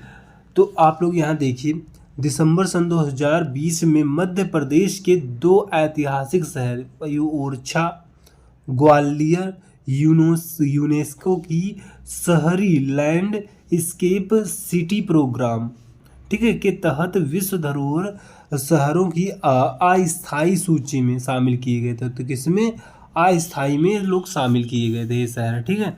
तो ये सारे जो क्वेश्चन हैं ये सारे यही रिपीट हो रहे हैं, तो इनको अच्छे से देख के जाइए। आप लोग अच्छे से देखना है जिससे कि आपको वहाँ पर आपके क्वेश्चन ना छूटें। देखिए किसने सितंबर 1916 में मद्रास में होम रूल लीग की शुरुआत की, ये भी मोस्ट इम्पोर्टेंट है, ये 2-3 बार क्वेश्चन आ चुका है, ठीक। तो इसे अच्छे से करके जाइए। Annie Besant, Mahatma Gandhi, Lala Lajpat Rai, VD Savarkar, ठीक। तो आप सभी लोग जानते हैं 1916 में एनी बेसेंट ने इसकी स्थापना की थी, और आप लोग जानते हो लाला लाजपत राय जो थे इनकी तो लाठी मार के लाठी जो ये हुआ था साइमन कमीशन, तो इससे इनकी हत्या हो गई थी, ठीक है। लाठी लगी थी इनके सिर पे, ठीक है। एनी बेसेंट थी। एनी बेसेंट सितंबर 1916 में मद्रास में होम रूल लीग कहाँ करती हैं, तो मद्रास में करती हैं, ठीक है। ये भी क्वेश्चन बन चुका है, शुरुआत की थी। उन्होंने भारत में शासन प्राप्त करने के उद्देश्य से पूरे देश में 200 से अधिक शाखाएं खोली, ठीक, कितनी, 200 से अधिक शाखाएं उन्होंने खोली थी इसकी, ठीक है। तो ये सारी चीज़ें आपको देख के जाना है, ये सारे क्वेश्चन मोस्ट इम्पोर्टेंट है। अब देख लो डॉक्टर जो ये शंकर दयाल शर्मा है, ठीक है, ये मोस्ट इम्पोर्टेंट ही क्वेश्चन के बने हुए हैं, तो इनसे रिलेटेड एक क्वेश्चन भी आपको नहीं छोड़ना है, ठीक है। तो देखिए डॉक्टर शंकर दयाल शर्मा जो थे ये एक अपने में बहुत बड़ी हस्ती थे, तो इनके बारे में आप लोग अच्छे से देख के जाइए, ठीक है। जन्म कहाँ हुआ था, भोपाल में, उज्जैन में, जबलपुर या सागर, ठीक। तो आपको पता होना चाहिए इनका जन्म कहाँ हुआ था, भोपाल में। डॉक्टर शंकर दयाल शर्मा का जो जन्म हुआ था उनका भोपाल में जन्म हुआ था। तो देखिए यहाँ पे डॉक्टर शंकर दयाल शर्मा का जन्म 19 अगस्त 1918, ठीक है, को भोपाल में एक हिंदू गौड़ ब्राह्मण परिवार में हुआ था। भारत के 9वें राष्ट्रपति के पद पर ये रहे हैं, ठीक है, राष्ट्रपति के 9वें पद पर रहे हैं, वही 1952 से 57 तक कुछ करके रहे हैं, ठीक है, वो भी आप लोग देख लीजिएगा, ठीक है। निम्न में से कौन सी झील भोपाल में स्थित है, सिरपुर लेक, यशवंत सागर, भोजताल या संख्या सागर, ठीक। तो आपको पता होना चाहिए जो भोपाल है वहाँ पे आपको भोजताल आपको लेक मिल जाएगी, ठीक है। तो इसे आप लोग अच्छे से देख के जाइए। देखिए भोजताल जिसे अपर लेक के नाम से भी जाना जाता है, ठीक है, इसे क्या कहते हैं, अपर लेक, ठीक है। मध्य प्रदेश की राजधानी भोपाल के पश्चिम किनारे, ठीक है, पश्चिमी किनारे पर स्थित एक बड़ी कृत्रिम, ये कैसी है, तो ये कृत्रिम है, मनुष्य द्वारा बनाई गई है, ठीक है। भोपाल को अक्सर झीलों का शहर, ठीक है, ये मोस्ट इम्पोर्टेंट, भोपाल को हम झीलों का शहर भी कहते हैं, ठीक है, ठीक है, क्योंकि यहाँ कई झीलें मौजूद हैं, ठीक है। तो ये वाला आप लोग ध्यान में रख के जाइए। संख्या सागर, ठीक है, संख्या सागर झील शिवपुरी शहर के पास माधव राष्ट्रीय उद्यान में स्थित है, ना कि भोपाल में, ठीक। तो ये संख्या सागर झील भी आपसे पूछ चुका है, ठीक। तो ये भी आप लोग देख लीजिए, आपको शिवपुरी में मिलेगी। देखिए क्वेश्चन नंबर 6, इसका आप लोग राइट आंसर कीजिए, इसे आप लोग मोस्ट इम्पोर्टेंट करके, क्योंकि पूर्वी पश्चिम वगैरह ये सब पहाड़ियाँ ज़्यादा इसमें पूछते हैं, ठीक है। तो ये अच्छे से देखिए, खासी पहाड़ी किस राज्य में स्थित है, असम में, केरल में, मेघालय में या त्रिपुरा में, ठीक। तो आपको पता होना चाहिए जो गारो खासू जयंती सारी जो हैं पहाड़ियाँ आपको मेघालय में मिल जाएंगी, ठीक है। तो यहाँ पर आप लोग देखिए, इसका जो हम लोग डिस्क्रिप्शन लेके आए हैं इसको अच्छे से आप लोग देख के जाइए, ठीक है। खासी पहाड़ियाँ भारत के मेघालय राज्य के शिलोंग क्या है, राजधानी मेघालय की, पठार पर स्थित है। यह गारो खासी जयंतियाँ, ये तीनों जो पहाड़ियाँ आपको यहीं मिल जाएंगी, ठीक है, पर्वतमाला का हिस्सा है, और ये जनजातियाँ भी हैं, ठीक है। तो ये पहाड़ियाँ भी हैं, जनजातियाँ भी, जनजातियों के नाम पर पहाड़ियाँ बनी, ठीक। इन्हीं जयंतियों के नाम पर इन पहाड़ियों का नाम पड़ा है, ठीक है, जनजाति जो थी इन्हीं के नाम पर पहाड़ियों का नाम पड़ा है, ये बताया जा रहा है, ठीक है। तो आप लोग ये सब देख लीजिए। देखिए प्राथमिक उपभोक्ता में कौन आता है, ठीक है, प्राथमिक जो उपभोक्ता आपके होते हैं इसमें कौन आते हैं, ठीक है। तो गाय, हिरण, बकरी, गाय, लोमड़ी बकरी, तेंदुआ, लोमड़ी बकरी, गाय, बकरी और टिड्डा, ठीक। तो देखो इसका जो राइट आंसर है ऑप्शन नंबर ए, इसका बिल्कुल राइट आंसर है, गाय, हिरण और बकरी, ठीक है। ये प्राथमिक उपभोक्ता हैं, ठीक है, प्राथमिक उपभोक्ता है, तो आपको पता होना चाहिए। उपभोक्ता में घास वगैरह आती हैं, ठीक है, प्राथमिक उपभोक्ता 4 होते हैं ना, पहले में प्राथमिक में घास वगैरह, द्वितीयक में ये प्राथमिक और द्वितीयक, तृतीयक, चतुर्थ, ठीक है। ये वाला आप लोग, ये भी इससे भी क्वेश्चन आते हैं, तो आप लोग वो भी देख लीजिए, ठीक है। प्राथमिक उपभोक्ता वे जीव हैं जो उत्पादकों जैसे पौधों को खाते हैं, वे शाकाहारी होते हैं, ठीक है। तो ये जो प्राथमिक उपभोक्ता होंगे वो पौधों वगैरह को खाएंगे और ये शाकाहारी हमेशा होंगे, ठीक है। द्वितीयक में वही आपको मिल जाएंगे जो इनको खाएंगे, फिर तृतीयक ऐसे ऐसे बढ़ते चला जाएगा, ठीक है। यहाँ पर देखिए गाय, हिरण और बकरी सभी शाकाहारी हैं और घास या अन्य पौधे खाते हैं, ठीक, इसीलिए प्राथमिक उपभोक्ता हैं, ठीक है। तो प्राथमिक उपभोक्ता क्या होते हैं, जो प्राथमिक जो उपभोक्ता को खाते हैं, लाइक कह सकते हो कि पौधे जैसे हैं वो उपभोक्ता है, ठीक। तो इनको खाते हैं। और ये फैक्ट है कि ये शाकाहारी ही होंगे, क्योंकि पौधों वगैरह इनको ही खाएंगे, किसी और को नहीं खाएंगे। जैसे देखिए लोमड़ी तेंदुआ मांसाहारी या सर्वाहारी हैं। वे अन्य जानवरों को शिकार करते हैं, इसीलिए वह प्राथमिक उपभोक्ता नहीं है। ठीक है, तो लोमड़ी तेंदुआ और ये सब मांसाहारी होते हैं। ठीक, सर्वाहारी कह सकते हो, मांसाहारी या सर्वाहारी।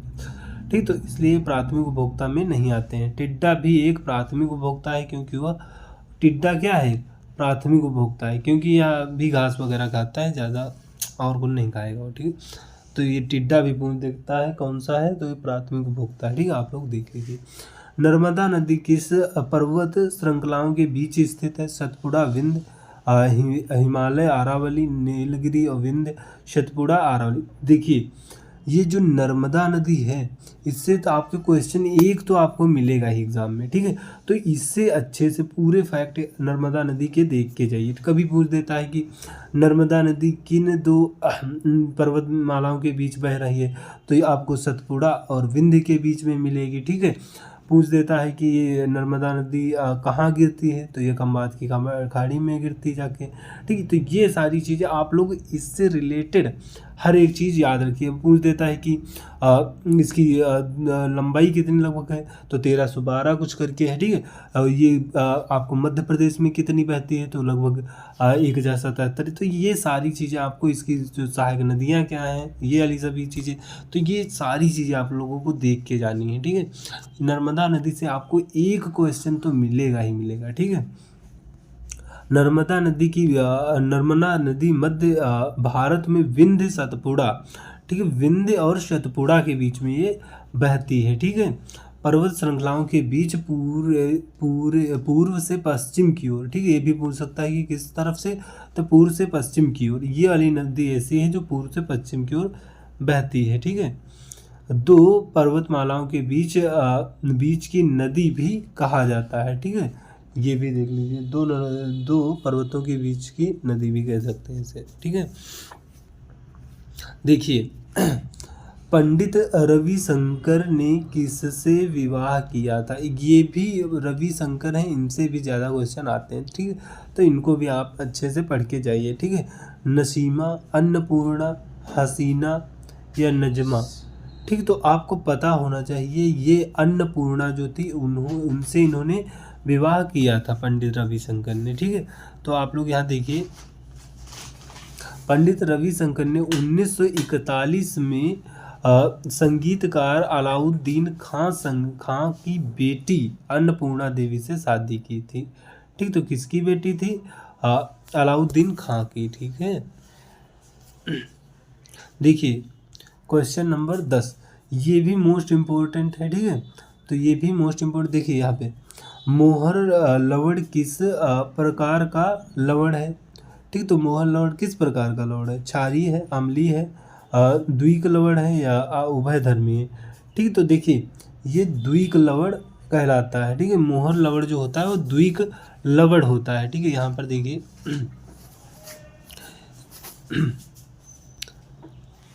मोहर लवड़ जिसे अमोनियम आयरन सल्फेट हेक्साहाइड्रेट भी कहा जाता है। ठीक है, तो ये आप लोग, इसका दूसरा नाम है मोहर लवड़ का। देखिए अमोनियम आयरन और सल्फेट हेक्साहाइड्रेट इसका दूसरा नाम है, तो ये भी आपसे पूछ सकता है।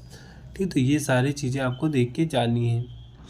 देखिए क्वेश्चन नंबर 11, देखिए ये भी मोस्ट इम्पोर्टेंट है। मस्तिष्क का कौन सा भाग शरीर की स्थिति तथा संतुलन का अनुरक्षण करता है? ठीक, तो ये आपको मोस्ट इम्पोर्टेंट करके डालना होगा, क्योंकि इसमें से आपसे पूछा है कौन सा मतलब यदि हम किसी चीज़ को छू लेते हैं तो क्या मतलब हमारा हाथ हट जाता है, मस्तिष्क वगैरह नहीं जाता। ठीक, ये भी पूछ चुका है। और सबसे हम साइकिल चलाते हैं तो हमारी साइकिल गिरती नहीं, ये सब चारों चीज़ें पूछ चुका है इससे संतुलन से रिलेटेड। तो आपको पता होना चाहिए सेरिबेलम जो होता है वही संतुलन का काम करता है। ठीक, तो कौन से मस्तिष्क के पार्ट में आता है? देखिए प्रामस्तिष्क, अनुमस्तिष्क, मेडुला हाइपोथैलेमस।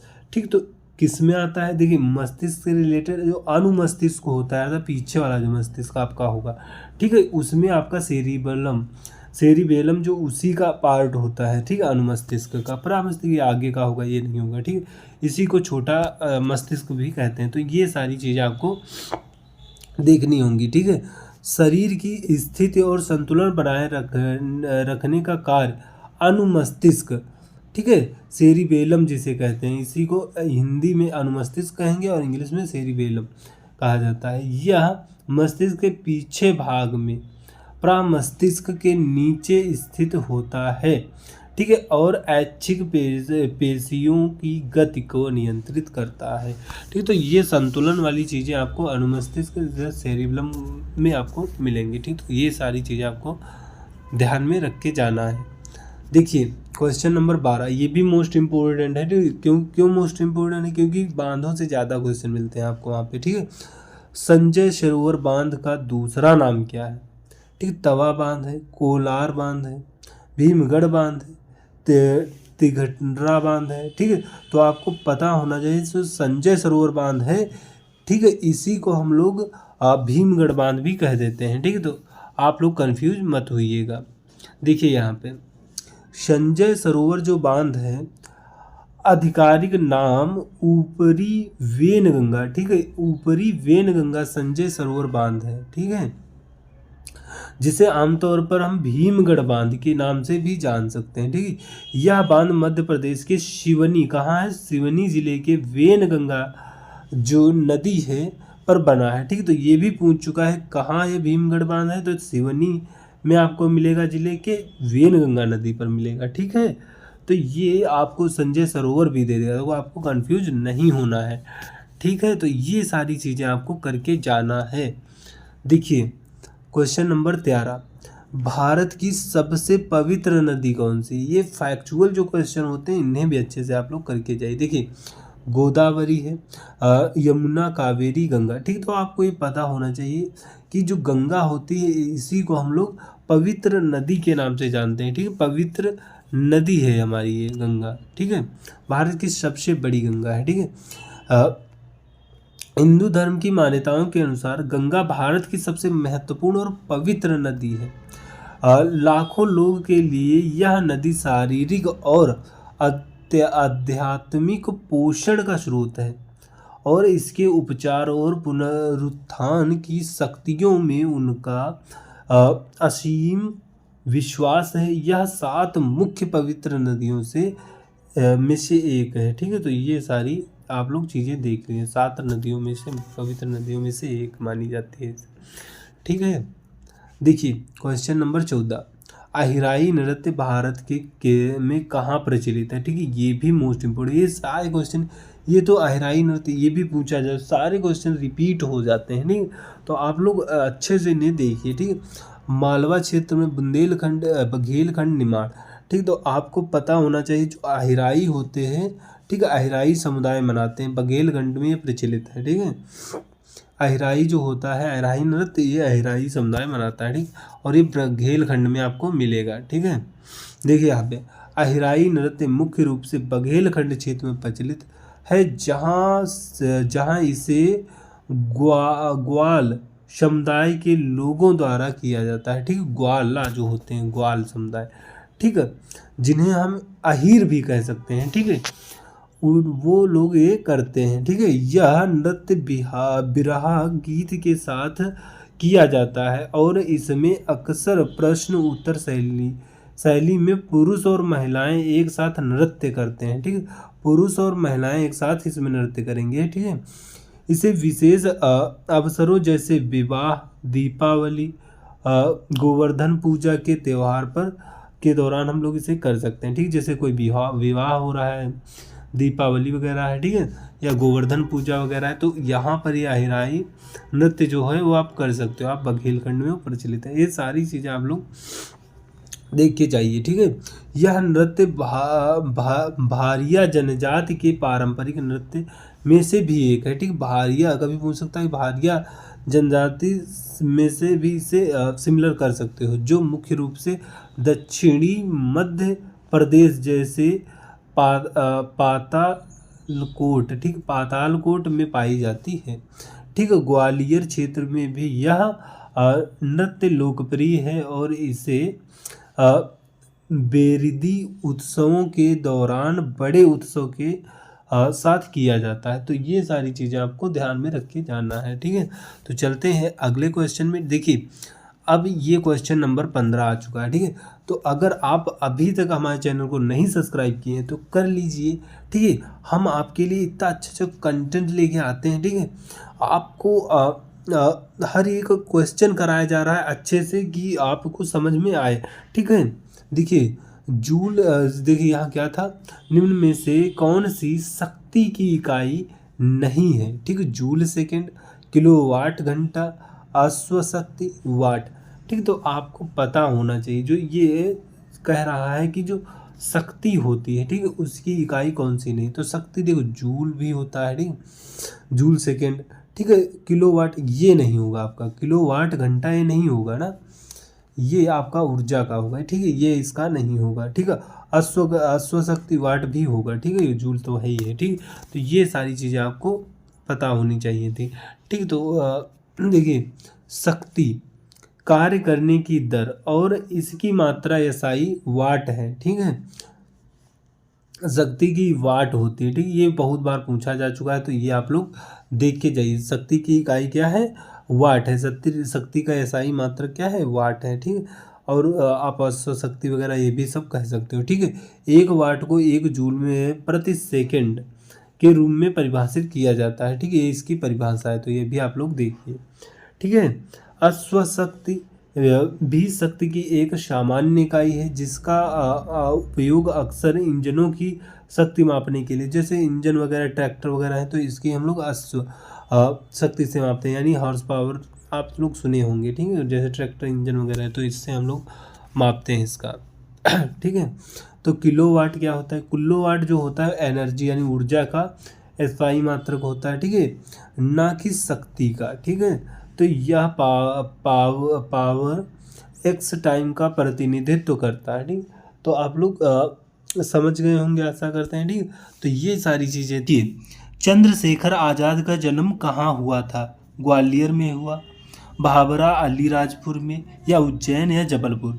ठीक, तो यहाँ पे पुर लगा है। ठीक, जबलपुर ये है। ठीक है, तो देखिए चंद्रशेखर आज़ाद तो आप लोग जानते होंगे कि इनका भाभरा अलीराजपुर में इनका जन्म हुआ था और इनकी डेथ हो गई थी वही अल्फ्रेड पार्क में, इन्होंने गोली मार ली थी खुद के। ठीक है, तो यही चीज़ें आपको देखनी थी। देखिए यहाँ पे इलाहाबाद में मारी थी। ठीक है, तो देखिए चंद्रशेखर आज़ाद का जन्म कब हुआ था, 23 जुलाई, ठीक है, 1906 को भाभरा गांव, वर्तमान में चंद्रशेखर आज़ाद नगर, ठीक है, अलीराजपुर ज़िले में है। ठीक है, तो वर्तमान में चंद्रशेखर आज़ाद नगर के नाम से अलीराजपुर में है। ठीक है, में हुआ था, जो उस समय मध्य प्रदेश के झाबुआ ज़िले में, ठीक, कभी कभी आपको झाबुआ भी देगा। ठीक है, तो आपको कंफ्यूज नहीं होना है। उनके पैतृक पूर्वज उत्तर प्रदेश के उन्नाव जिले के बदरका गांव। ठीक है, तो उनके पैतृक जो थे माता पिता वगैरह पूर्वज, ठीक है, तो वो उन्नाव के रहने वाले थे। ठीक है, उन्नाव जिले के बदरका गांव के थे। ठीक है, तो ये चीज़ें आप लोग अच्छे से देख लीजिए। लेकिन उनका बचपन भाभरा में बीता था। ठीक है, तो ये चीज़ें थी जो चंद्रशेखर आज़ाद से जुड़ी हुई थी, तो उनसे क्वेश्चन ज़्यादा पूछे जाते हैं, तो आप लोग अच्छे से देख के जाइए। ये सारे क्वेश्चन मोस्ट इम्पोर्टेंट हैं क्योंकि ये सारे क्वेश्चन पिछली शिफ्टों में कहीं ना कहीं आए हुए हैं। ठीक है, तो इंदौर संगीत घराना की स्थापना किसने की थी। ठीक है, तो इंदौर संगीत घराना आप लोग जानते होंगे, इसकी स्थापना किसने की है, उस्ताद आमिर खान ने, या डोरेस्वामी वी अयंगर ने, या डॉक्टर लक्ष्मी नारायण सुब्रमण्यम, उस्ताद बूंदा खान। ठीक, तो यही सारे क्वेश्चन रिपीट होते रहते हैं। ठीक है, तो इनको अच्छे से आप लोग देख के जाइए। देखिए उस्ताद आमिर खान ने इसकी स्थापना की थी। ठीक है, तो देखिए यहाँ पे इंदौर घराने की स्थापना देखिए यहाँ पे उस्ताद आमिर खान ने की थी, जो हिंदुस्तानी शास्त्रीय संगीत के एक महान गायक इस घराने के संस्थापक थे। ठीक है, तो हिंदुस्तानी जो शास्त्रीय संगीत आर्ट होते हैं उन्हीं में से ये एक गायक थे। ठीक है, इन्होंने ही इंदौर घराने की स्थापना की थी। और यह घराना अपनी धीमी, व्यवस्थित और रग केंद्रित गायिका शैलियों के लिए जाना जाता है। ठीक है, तो ये कुछ इसकी विशेषताएं थी। ठीक है, जिसमें ख्याल और ध्रुपद का मिश्रण होता है। ठीक है, तो ये चीज़ें आप लोग अच्छे से देख के जाइए। देखिए यहाँ पे जो हम लोग ये डिस्क्रिप्शन आपके लिए लेके आते हैं, इसे आप अगर अच्छे से देख लेते हैं तो आपके 2 से 3 क्वेश्चन आपको इसी क्लास से मिल जाएंगे। तो अच्छे से क्वेश्चन देखिए, उनका डिस्क्रिप्शन देखिए। ठीक है, आपके क्वेश्चन 2 से 3 आप इसमें से बना के ले जा सकते हैं, तो अच्छे से देखना। देखिए उस्ताद अमीर खां, ठीक है, मुख्य थे संस्थापक, तो अभी आपने देखा ही उस्ताद अमीर खां थे इंदौर घराने के। और इसकी विशेषताएं क्या क्या है, देखिए यह घराना रोगों के धीमे और गहरे विस्तार के लिए प्रसिद्ध है, जिसमें ख्याल और ध्रुपद शैलियाँ समन्वय होती हैं। ठीक है, होता है। ठीक, तो ये चीज़ें विशेषताएं में ये देख लीजिए, ये अच्छे से आप लोग देख के जाइए। देखिए प्रभाव इसका क्या है। ठीक है, उस्ताद अमीर खान ने इस घराने को अपनी अनूठी गायन शैली के, ठीक है, गायन शैली से विकसित किया, जिसने संगीतकारों की एक पूरी पीढ़ी को प्रभावित कर दिया। ठीक है, तो ये चीज़ें थी संगीत उस इंदौर घराने से रिलेटेड, तो आप लोग उन्हें अच्छे से देख लीजिए। ठीक है, उनसे क्वेश्चन ज़्यादा बनते हैं। ठीक है, तो ये सारे क्वेश्चन मोस्ट इम्पोर्टेंट है। देखिए दूसरे आवर्त में लिथियम से नियोन तक जाने पर परमाणविक त्रिज्या पर प्रभाव होता है। ठीक, क्या प्रभाव पड़ेगा, ठीक है, तो बढ़ेगा, घटेगा, ठीक है, या समान रहेगी, या इनमें से कोई नहीं। ठीक, तो देखिए जब हम लोग लिथियम से, वो भी कहाँ, आवर्त में चलते हैं। ठीक है, आवर्त में लिथियम से जब नियोन तक जाएंगे तो आवर्त में आप लोगों को पता ही होना चाहिए जो परमाणविक त्रिज्या है वो क्या होती है, वो घटती है। ठीक है, अगर यही ग्रुप में पूछता है तो बढ़ेगी। ठीक, ये वो अपोजिट हो जाएगा। ठीक है, तो आप लोग अच्छे से इसे देख के जाइए। देखिए यहाँ पे दिया गया है, जब हम लोग आवर्त सारणी के किसी आवर्त में चलेंगे, ठीक है, बाएं से दाएं जब चलेंगे, ठीक है, जाने पर परमाणविक त्रिज्या सामान्यतः क्या होती है, घटती है। अगर हम लोग यहाँ पे आवर्त न देते, यहाँ पे ग्रुप होते, ठीक है, समूहों में, तो ऊपर ये परमाणु की जो त्रिज्या होगी ये क्या होगी, ये बढ़ती, यहाँ घट रही है तो उसमें बढ़ती। ठीक है, ऐसा इसलिए होता है क्योंकि जैसे जैसे हम बाएं से दाएं बढ़ते हैं परमाणु संख्या बढ़ती है। ठीक, तो परमाणु संख्या जो होती है वो बढ़ती है। ठीक, जब हम बाएं से दाएं चढ़ते हैं। ठीक, इसीलिए ये बताया गया है। देखिए जिससे नाभिक में प्रोटॉन की संख्या और प्रभावी नाभिकीय अवशेष बढ़ता है। ठीक है, तो इस बढ़े हुए धनात्मक आवेश के कारण इलेक्ट्रॉन नाभिक की ओर अधिक तीव्रता से आकर्षित होते हैं, जिससे परमाणु का आकार छोटा होता है। ठीक है, तो ये चीज़ें थी, आप लोग अच्छे से देख लीजिए। ये सारे साइंस के क्वेश्चन हैं। ठीक है, तो ये सारे क्वेश्चन आए हुए हैं। ठीक है, तो ये सारे मोस्ट इम्पोर्टेंट है, हमें बताने की ज़रूरत नहीं है, किसी न किसी शिफ्ट में सारे पूछे जा चुके हैं। तो देखिए पेंच नदी का उद्गम कहाँ से, उद्गम नहीं, यहाँ पे दिया गया है पेंच नदी की लंबाई पूछी गई है। ठीक है, 170 है, 174 या 189 या 195। ठीक, तो आप लोगों को पता होना चाहिए जो पेंच नदी है उसकी जो अगर हम देखें औसतन तो 179 किलोमीटर ये पेंच नदी की लंबाई है, इतनी दूर तक बहती है। ठीक, अगर ऐसे कहीं कहीं सोर्सों में 174 भी आपको मिल सकता है, तो आप लोग कंफ्यूज ना होइए, मतलब ऑप्शन में अगर ये देगा तो वो नहीं देगा। ठीक है, एक चीज़ इसमें से दे सकता है। ठीक है, तो ये चीज़ें थी, आप लोग अच्छे से देख लीजिएगा। देखिए पेंच नदी की लंबाई लगभग 179 किलोमीटर है। यह एक वैचारिक ज्ञान प्रश्न वगैरह अगर दिया गया तो आप लोग देख लीजिएगा। देखिए तो अगर आप हमारे चैनल पे पहली बार आए हैं तो चैनल को क्या कर लीजिए, चैनल को सब्सक्राइब कर लीजिए और वीडियो को क्या कर दीजिए, लाइक कर दीजिए। आप देख सकते हैं हमारा कंटेंट जो है कितना अच्छा आपके लिए लेके आए हैं। उसका पूरा एक क्वेश्चन है तो उसके लिए उसमें आपके 5-6 क्वेश्चन अलग से बन जा रहे हैं। ठीक है, तो इन्हें अच्छे से देख के जाइए और जाते जाते लास्ट में एक प्यारी सी कमेंट जरूर करके बताइए कि आपको कैसा कंटेंट हमारा लगा है। ठीक है, तो देखिए तारे टिमटिमाते क्यों दिखते हैं, ठीक है। विवर्तन के कारण, अपवर्तन या इंटरफेरेंस के द्वारा या परावर्तन, ठीक है। तो आप लोग देखिए तारे जो टिमटिमाते हैं, ठीक है, वो किस कारण से, तो ये अपवर्तन के कारण टिमटिमाते रहते हैं, ठीक है। तो ये अपवर्तन इसका बिल्कुल राइट आंसर होगा, ठीक है। तो ये वाले क्वेश्चन आप लोग अच्छे से देख लीजिए, ठीक है। देखिए तारे टिमटिमाते क्यों हैं, और जब धूल के कण आकाश से हटा दिए जाएं वहाँ से, तो आकाश का रंग कैसा होगा, सूर्य सफ़ेद क्यों दिखता है, ठीक है। ये सारी चीज़ें पूछी जाती हैं, तो आप लोग ये सारी चीज़ें अच्छे से देख लीजिए।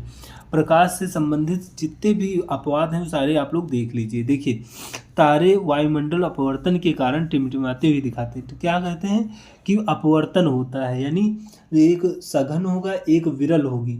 देखो ऊपर आकाश में सघन होगा विरल होगा, सघन में कोई विरल, तो वहाँ से जब आकाश से वो प्रकाश की लाइट वहाँ से चलेगी तारों से, तो सघन में जाएगी फिर अविरल में जाएगी। तो इसी प्रकार इनका अपवर्तन होते होते यहाँ तक हमारे आंखों में पड़ता है, इसलिए तारे आपको क्या दिखते हैं टिमटिमाते हुए। तो वायु, और ये भी पूछा जा चुका है कि सूर्य जो है 2 मिनट पहले किस कारण से दिखता है, तो ये चीज़ें आप लोगों को अच्छे से देख लेना है। तो प्रकीर्णन के कारण सूर्य 2 मिनट पहले ही दिख जाता है, ठीक है। वायुमंडलीय अपवर्तन, ठीक है। पृथ्वी का वायुमंडल आसमान, ठीक है, देखिए आसमान तापमान और घनत्व वाली विभिन्न परतों से बना है, ठीक है। तो यही बताया है, आसमान है और घनत्व है यानी सघन विरल है, तो इसीलिए इनसे बना है, तो इसीलिए इनका अपवर्तन होता है, इसलिए टिमटिमाते दिखाई देते हैं। देखिए प्रकाश का मुड़ना, जब तारों से आने वाला प्रकाश इन विभिन्न परतों से होकर गुजरता है तो वह कई बार मुड़ता है, ठीक है, अपवर्तित होता है, ठीक है, क्योंकि माध्यम का अपवर्तनांक लगातार, ठीक है, बढ़ता रहता है। तो ये चीज़ें आप लोगों को अच्छे से देखना है, ठीक है। तो देखिए यहाँ पे ये देखिए, ये सारे आपको डिस्क्रिप्शन तो अच्छे से देख के ही जाना है, ठीक है। तो डिस्क्रिप्शन नहीं छोड़ना है। देखिए चमक के बदलाव, ठीक है, इस निरंतर बदलाव के कारण तारे की आभासीय स्थिति और चमक में तेजी से परिवर्तन होता है, ठीक है। आभासीय स्थिति और चमक में तेजी से परिवर्तन होता है, इसलिए दिखाई देते हैं, ठीक है। तो ये सारे कारण है, ठीक है।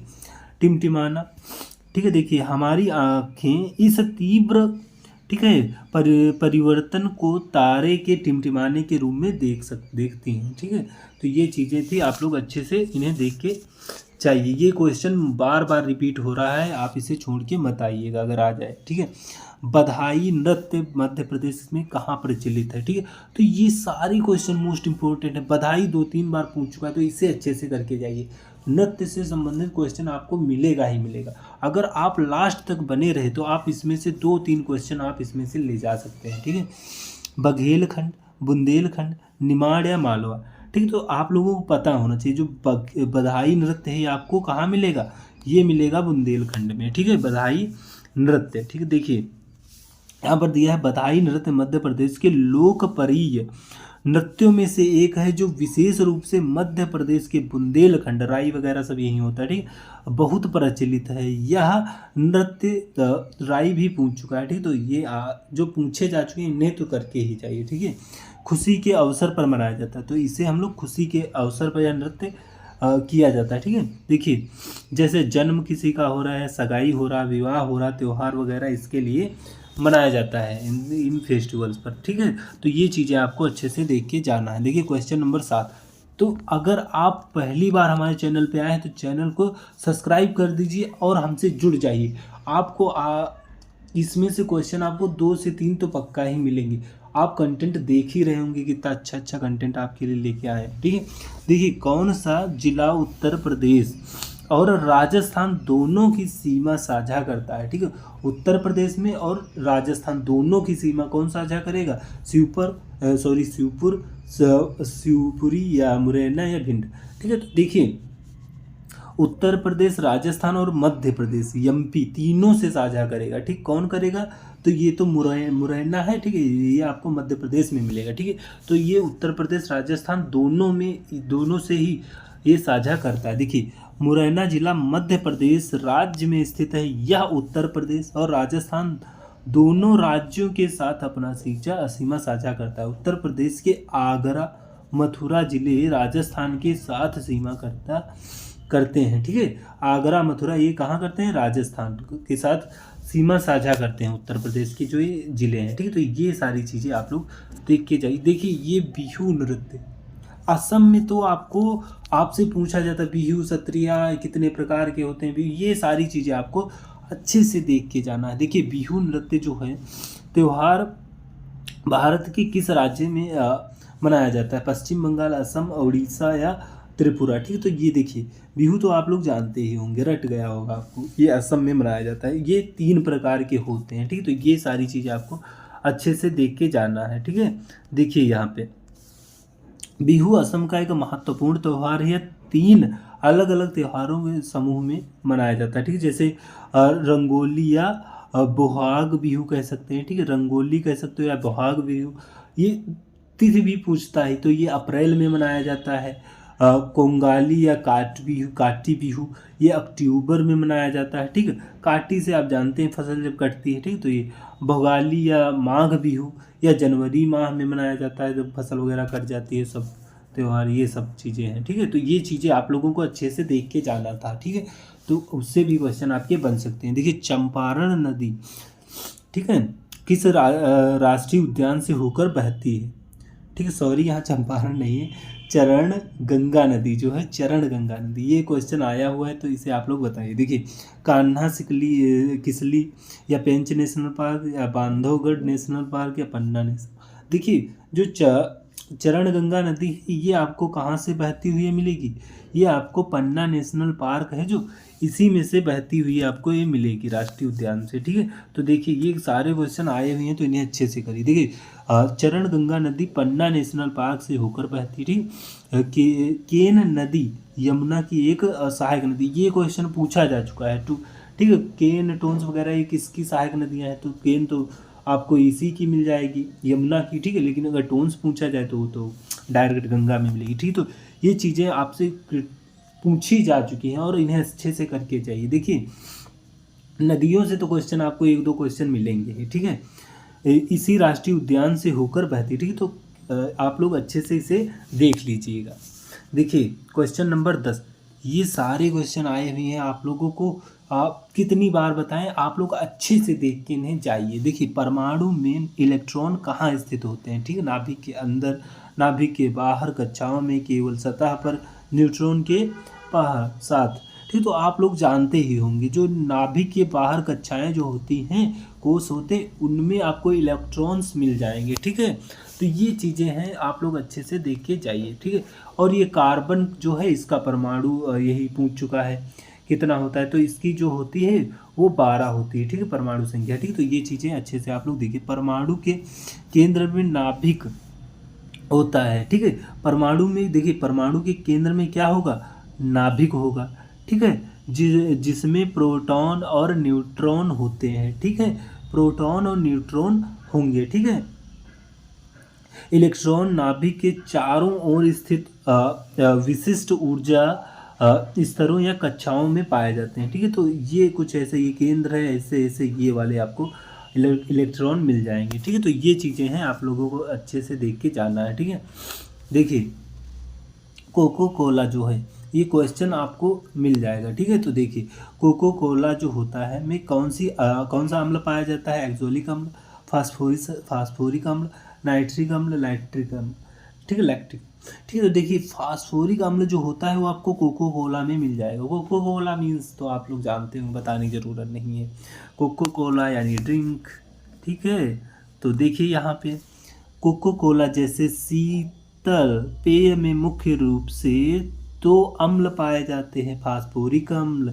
यह पेय को तीखापन और खट्टा स्वाद देता है। ये भी पूछ सकता है, तीखा जो कोको कोला होता है इसमें तीखा और खट्टा स्वाद क्यों होता है, क्योंकि इसमें फास्फोरिक अम्ल होता है। ठीक है, ये आपको अच्छे से देख के जानना है। ठीक है, और इसमें कार्बोनिक अम्ल ये क्या करता है, देखिए यह घुलनशील कार्बोनिक डाइऑक्साइड से बना होता है जो पेय को कार्बोनेटेड बनाने के लिए मिलाया जाता है। दिए गए विकल्पों में फास्फोरिक अम्ल सही है। ठीक है, अगर ये भी होता कार्बोनिक अम्ल, तो ये भी आपका सही होता है। ठीक है, तो ये चीज़ें आपको अच्छे से देख के जाना है। देखिए क्वेश्चन नंबर 12, आप लोग इसका राइट आंसर बताइए। देखिए रजिया सुल्तान का शासनकाल कब से कब तक था? 1209 से 1212।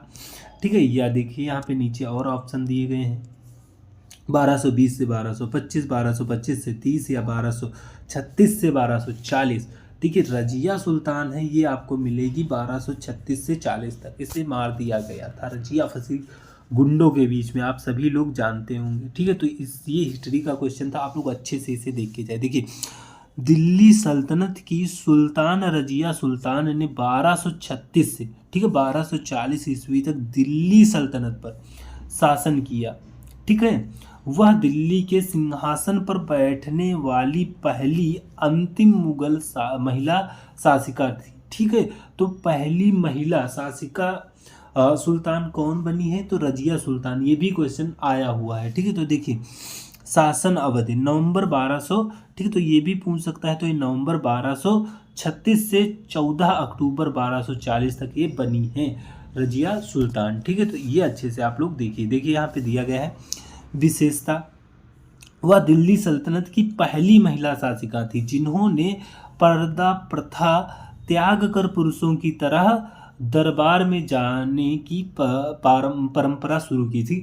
तो पर्दा प्रथा जानते ही होंगे, जैसे कि मतलब वो पर्दा वगैरह आगे डाल लेती, मतलब वो किसी को जिससे कि उनका कोई चेहरा ना देख सके। ठीक है, तो वो अपना ये त्याग करके ये पहली थी जो शासक किया है इन्होंने दिल्ली सल्तनत पर। ठीक है, सुल्ताना। ठीक है, देखिए मुख्य कार्य, ठीक है, उन्होंने न्याय, शिक्षा और संस्कृति को बढ़ावा दिया। ठीक है, सड़कें बनवाई, कुएं बनवाई, तो ये इनके कुछ कार्य थे। ठीक है, तो ये भी अच्छे से आप लोग देख लीजिए। देखिए यहाँ पे क्वेश्चन नंबर 13, आप लोग देख ही रहे होंगे कि कंटेंट एक नंबर का है ये। ठीक है, आप लोग इससे अगर देख के पूरा जाते हैं डिस्क्रिप्शन और क्वेश्चन, तो आपको 2 से 3 क्वेश्चन आपको मिल ही जाएंगे इसमें। ठीक है, देखिए लेंस से भी आते हैं, तो लेंस वाले भी क्वेश्चन आप लोग अच्छे से देख लीजिए, लेंस दर्पण वगैरह ये सब।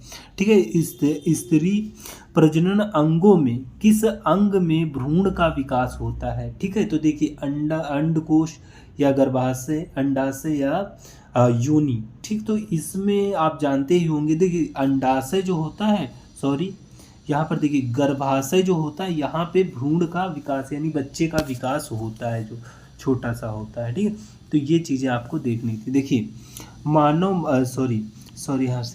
मानव मादा प्रजनन प्रणाली में भ्रूण का विकास गर्भाशय, कहाँ? तो गर्भाशय में निषेचन अंडा आमतौर पर फेलोपियन ट्यूब में बनता है। ठीक, तो ये भी आप लोग देख लीजिए किस में बनता है? फेलोपियन ट्यूब में भ्रूण का विकास होता है। ठीक है, जायगोट क्या। ठीक है, तो ये देखिए निषेचित अंडा। ठीक है, देखिए वहाँ से यह गर्भाशय की ओर जाता है और इसकी दीवार में प्रत्यारोपित हो जाता है, जिसे एंडोमेट्रियम कहा जाता है। ठीक है, तो इसे हम लोग क्या कहते हैं? देखिए यहाँ पे एंडोमेट्रियम कहते हैं। ठीक है, गर्भाशय की मोटी और पेशीय दीवारें बढ़ते भ्रूण को सुरक्षा और पोषण प्रदान कराती हैं। ठीक, तो ये चीज़ें आप लोग देखिए, और यह प्रसव तक वही विकसित होता है। ठीक है, प्रसव तक वही विकसित होता है। तो ये थी कुछ इसके बारे में डिटेल से जानकारी, तो इसे अच्छे से आप लोग देख लीजिएगा। देखिए बेतवा नदी का उद्गम स्थल कहाँ से है? देवरी सागर या अमरकंटक या कुमरा गांव, रायसेन या पन्ना पहाड़ियाँ। ठीक है, तो देखिए आपको बेतवा, नर्मदा, ताप्ती, ये सारी नदी आपको अच्छे से पढ़ लेनी है। ठीक है, तो इनकी दूरी, लंबाई, इसमें कितनी बिजली बनाते हैं, ये सारी चीज़ें, कौन सा बांध है वगैरह, ये आपको देखकर ही जाना है। ठीक है, तो देखिए यहाँ पर अगर देखें बेतवा नदी का उद्गम स्थल कहाँ से है, तो कुमरा गांव कहाँ से? रायसेन से आपको मिल जाएंगे। ठीक है, बेतवा नदी देखिए यहाँ पे दिया गया है, बेतवा नदी मध्य प्रदेश में रायसेन जिले में कुम्हरा गांव या कुमरा ऐसे भी, या फिर वो वाला भी सही था, ठीक है, कुमरा गांव ऐसे भी कर सकते हो, के पास विंध्य पर्वतमाला से निकलती है, ठीक है। तो अगर कुमरा गांव ना दे तब भी आपको पता होना चाहिए कि विंध्य पर्वतमाला से निकलती है, ठीक है। यह उत्तर पूर्वी दिशा में बहती है, ठीक है। तो किस तरफ से? उत्तर पूर्वी दिशा में। और उत्तर प्रदेश में हमीरपुर के पास यमुना नदी के में मिल जाती है। तो ये आप लोग देख लीजिए, यमुना नदी में मिल जाती है कहाँ? तो हमीरपुर के पास, वो भी उत्तर प्रदेश में, ठीक है। देखिए स्थान चिगरी गांव, रायसेन जिला, मध्य प्रदेश, ठीक है। पर्वतमाला अगर देखा जाए तो विंध्य पर्वतमाला है, ठीक है। तो ये चीज़ें थी, आप लोग देखिए यहाँ पे। और ये सारे आप लोग ये जो फैक्ट होते हैं ये अच्छे से देख लीजिए। देखिए मध्य प्रदेश और उत्तर प्रदेश से होते हुए उत्तर पूर्व दिशा से बहती है, ठीक। तो ये भी पूछ सकता है किस दिशा से? तो उत्तर पूर्व दिशा से। ये भी आप लोग अच्छे से देखिए। देखिए संगम उत्तर प्रदेश के हमीरपुर के पास यमुना नदी से मिलती है। ऐतिहासिक नाम इसे वेत्रवती के नाम से भी जाना जाता है। किसका नाम से? तो वेत्रवती के नाम से भी हम लोग इसे जानते हैं। तो ये सारी चीज़ें आप लोग अच्छे से देख कर जाइए, कुछ भी मत छोड़िए। अगर छोड़ दिया तो पछताना ही होगा अगर क्वेश्चन आ गया, ठीक है। तो देखिए दोपहर के समय सूर्य सफ़ेद क्यों दिखाई देता है? देखिए ये क्वेश्चन मोस्ट इम्पोर्टेंट है। क्वेश्चन आया हुआ है, सारे क्वेश्चन आए हुए हैं, हम तो वही लाते हैं जो सारे क्वेश्चन आए हुए हैं। देखिए प्रकाश का प्रकीर्णन सबसे कम होता है। श्वेत प्रकाश के सारे रंग प्रकीर्णित हो जाते हैं, ठीक है। नीला रंग सबसे अधिक प्रकीर्णित होता है। लाल रंग सबसे अधिक प्रकीर्णित होता है, ठीक। तो यहाँ पर क्या पूछ रहा है क्वेश्चन? सफ़ेद क्यों दिखता है दोपहर के समय सूर्य, ठीक है। तो क्यों दिखेगा? क्योंकि प्रकाश का प्रकीर्ण सबसे कम होता है। ये इसका बिल्कुल राइट आंसर है। उस समय प्रकाश का प्रकीर्णन सबसे कम होगा क्योंकि सूर्य ऊपर होगा, सामने होगा, तभी तो दोपहर होगी, ठीक है। तो देखिए यहाँ पे, देखिए दोपहर के समय सूर्य सिर के ठीक ऊपर होता है, वही बताया गया, सिर के ठीक ऊपर होता है, जिससे सूर्य का प्रकाश वायुमंडल में सबसे कम क्या होता है? दूरी तय करता है। इस कम दूरी के कारण नीले और बैंगनी रंग जैसे कई तरंग दैर्घ्य वाले रंगों का प्रकीर्णन न्यूनतम होता है, ठीक है। देखिए नीले और बैंगनी, ठीक है। तो आज ये भी क्वेश्चन पूछा जो जा चुका है, सबसे ज़्यादा तरंग दैर्घ्य किस रंग की होती है? सबसे ज़्यादा अगर तरंग दैर्घ्य देखा जाए तो आप लोग जानते ही होंगे किस रंग की? तो लाल रंग की। इनका क्रम भी पूछ देता है, ठीक है। सबसे ज़्यादा तरंग दैर्घ्य इसकी होगी, ठीक है। और सबसे कम किसकी होगी? सबसे न्यूनतम किसकी होगी? ये बैंगनी रंग की, ठीक है। तो ये बैंगनी रंग की सबसे न्यूनतम होगी, ठीक है। बैंगनी रंग की सबसे न्यूनतम होगी। तो ये चीज़ें आप लोग देखिए। अगर यही उल्टा पूछ दे, तरंग दैर्घ्य न देख के आपसे पूछ दे कि प्रकीर्णन, प्रकाश का प्रकीर्णन, यहाँ बताया प्रकाश का प्रकीर्णन सबसे ज़्यादा किसका होता है, तो ये उल्टा हो जाएगा, ये बैंगनी का हो जाएगा। अगर यही सबसे कम पूछ दे, ठीक है, तो प्रकाश प्रकीर्णन सबसे कम, तो लाल रंग का हो जाएगा। सबसे शुरू में कौन सा प्रकाश दिखाए? 7 रंग होते हैं, तो इसमें सबसे पहला रंग कौन सा होता है? तो बैंगनी, लाल रंग होता है। सबसे लास्ट बैंगनी होता है। तो ये सारे फैक्ट जो हैं आप लोग अच्छे से देख के जाइए, ये क्वेश्चन पूछे जा रहे हैं, ठीक है। देखिए यहाँ पे दिया है परिणाम स्वरूप प्रकाश के सभी रंग लगभग समान रूप से हमारी आँखों तक पहुँचते हैं, ठीक है। ये भी दे सकता है कि मतलब क्यों दोपहर के समय सफ़ेद दिखाई देता है, क्योंकि लगभग सभी रंग जो होते हैं हमारी आंखों में समान रूप से आते हैं, इसलिए उनका वो सफ़ेद दिखाई देते हैं, ठीक है। डायरेक्ट हमारी आंखों में पड़ेंगे, ठीक है। और उनका संयोजन सूर्य को सफ़ेद दिखाई देता है। तो ये चीज़ें थी, आप लोग अच्छे से देख लीजिए। देखिए अब यहाँ से हमारे क्वेश्चन ख़त्म हो चुके हैं, ठीक है। तो यहाँ पे अगर आप आ गए हैं, ठीक है, अगर आपने हमारा कंटेंट देखा है तो एक प्यारी कमेंट जरूर करके बताइए कि कंटेंट कैसा था। अगर आप इसमें से 2 से 3 क्वेश्चन आप इसमें से फंसा सकते हैं अगर आपने अच्छे से देखा होगा, ठीक है। तो अगर आप पहली बार आए तो चैनल को सब्सक्राइब करिए और वीडियो को लाइक करना ना भूलें और अपने फ्रेंड तक इसे शेयर करें, जिससे कि उनको इससे भी प्रॉफिट हो सके, ठीक है। तो मिलते हैं इसी प्रकार के अगले वीडियो में।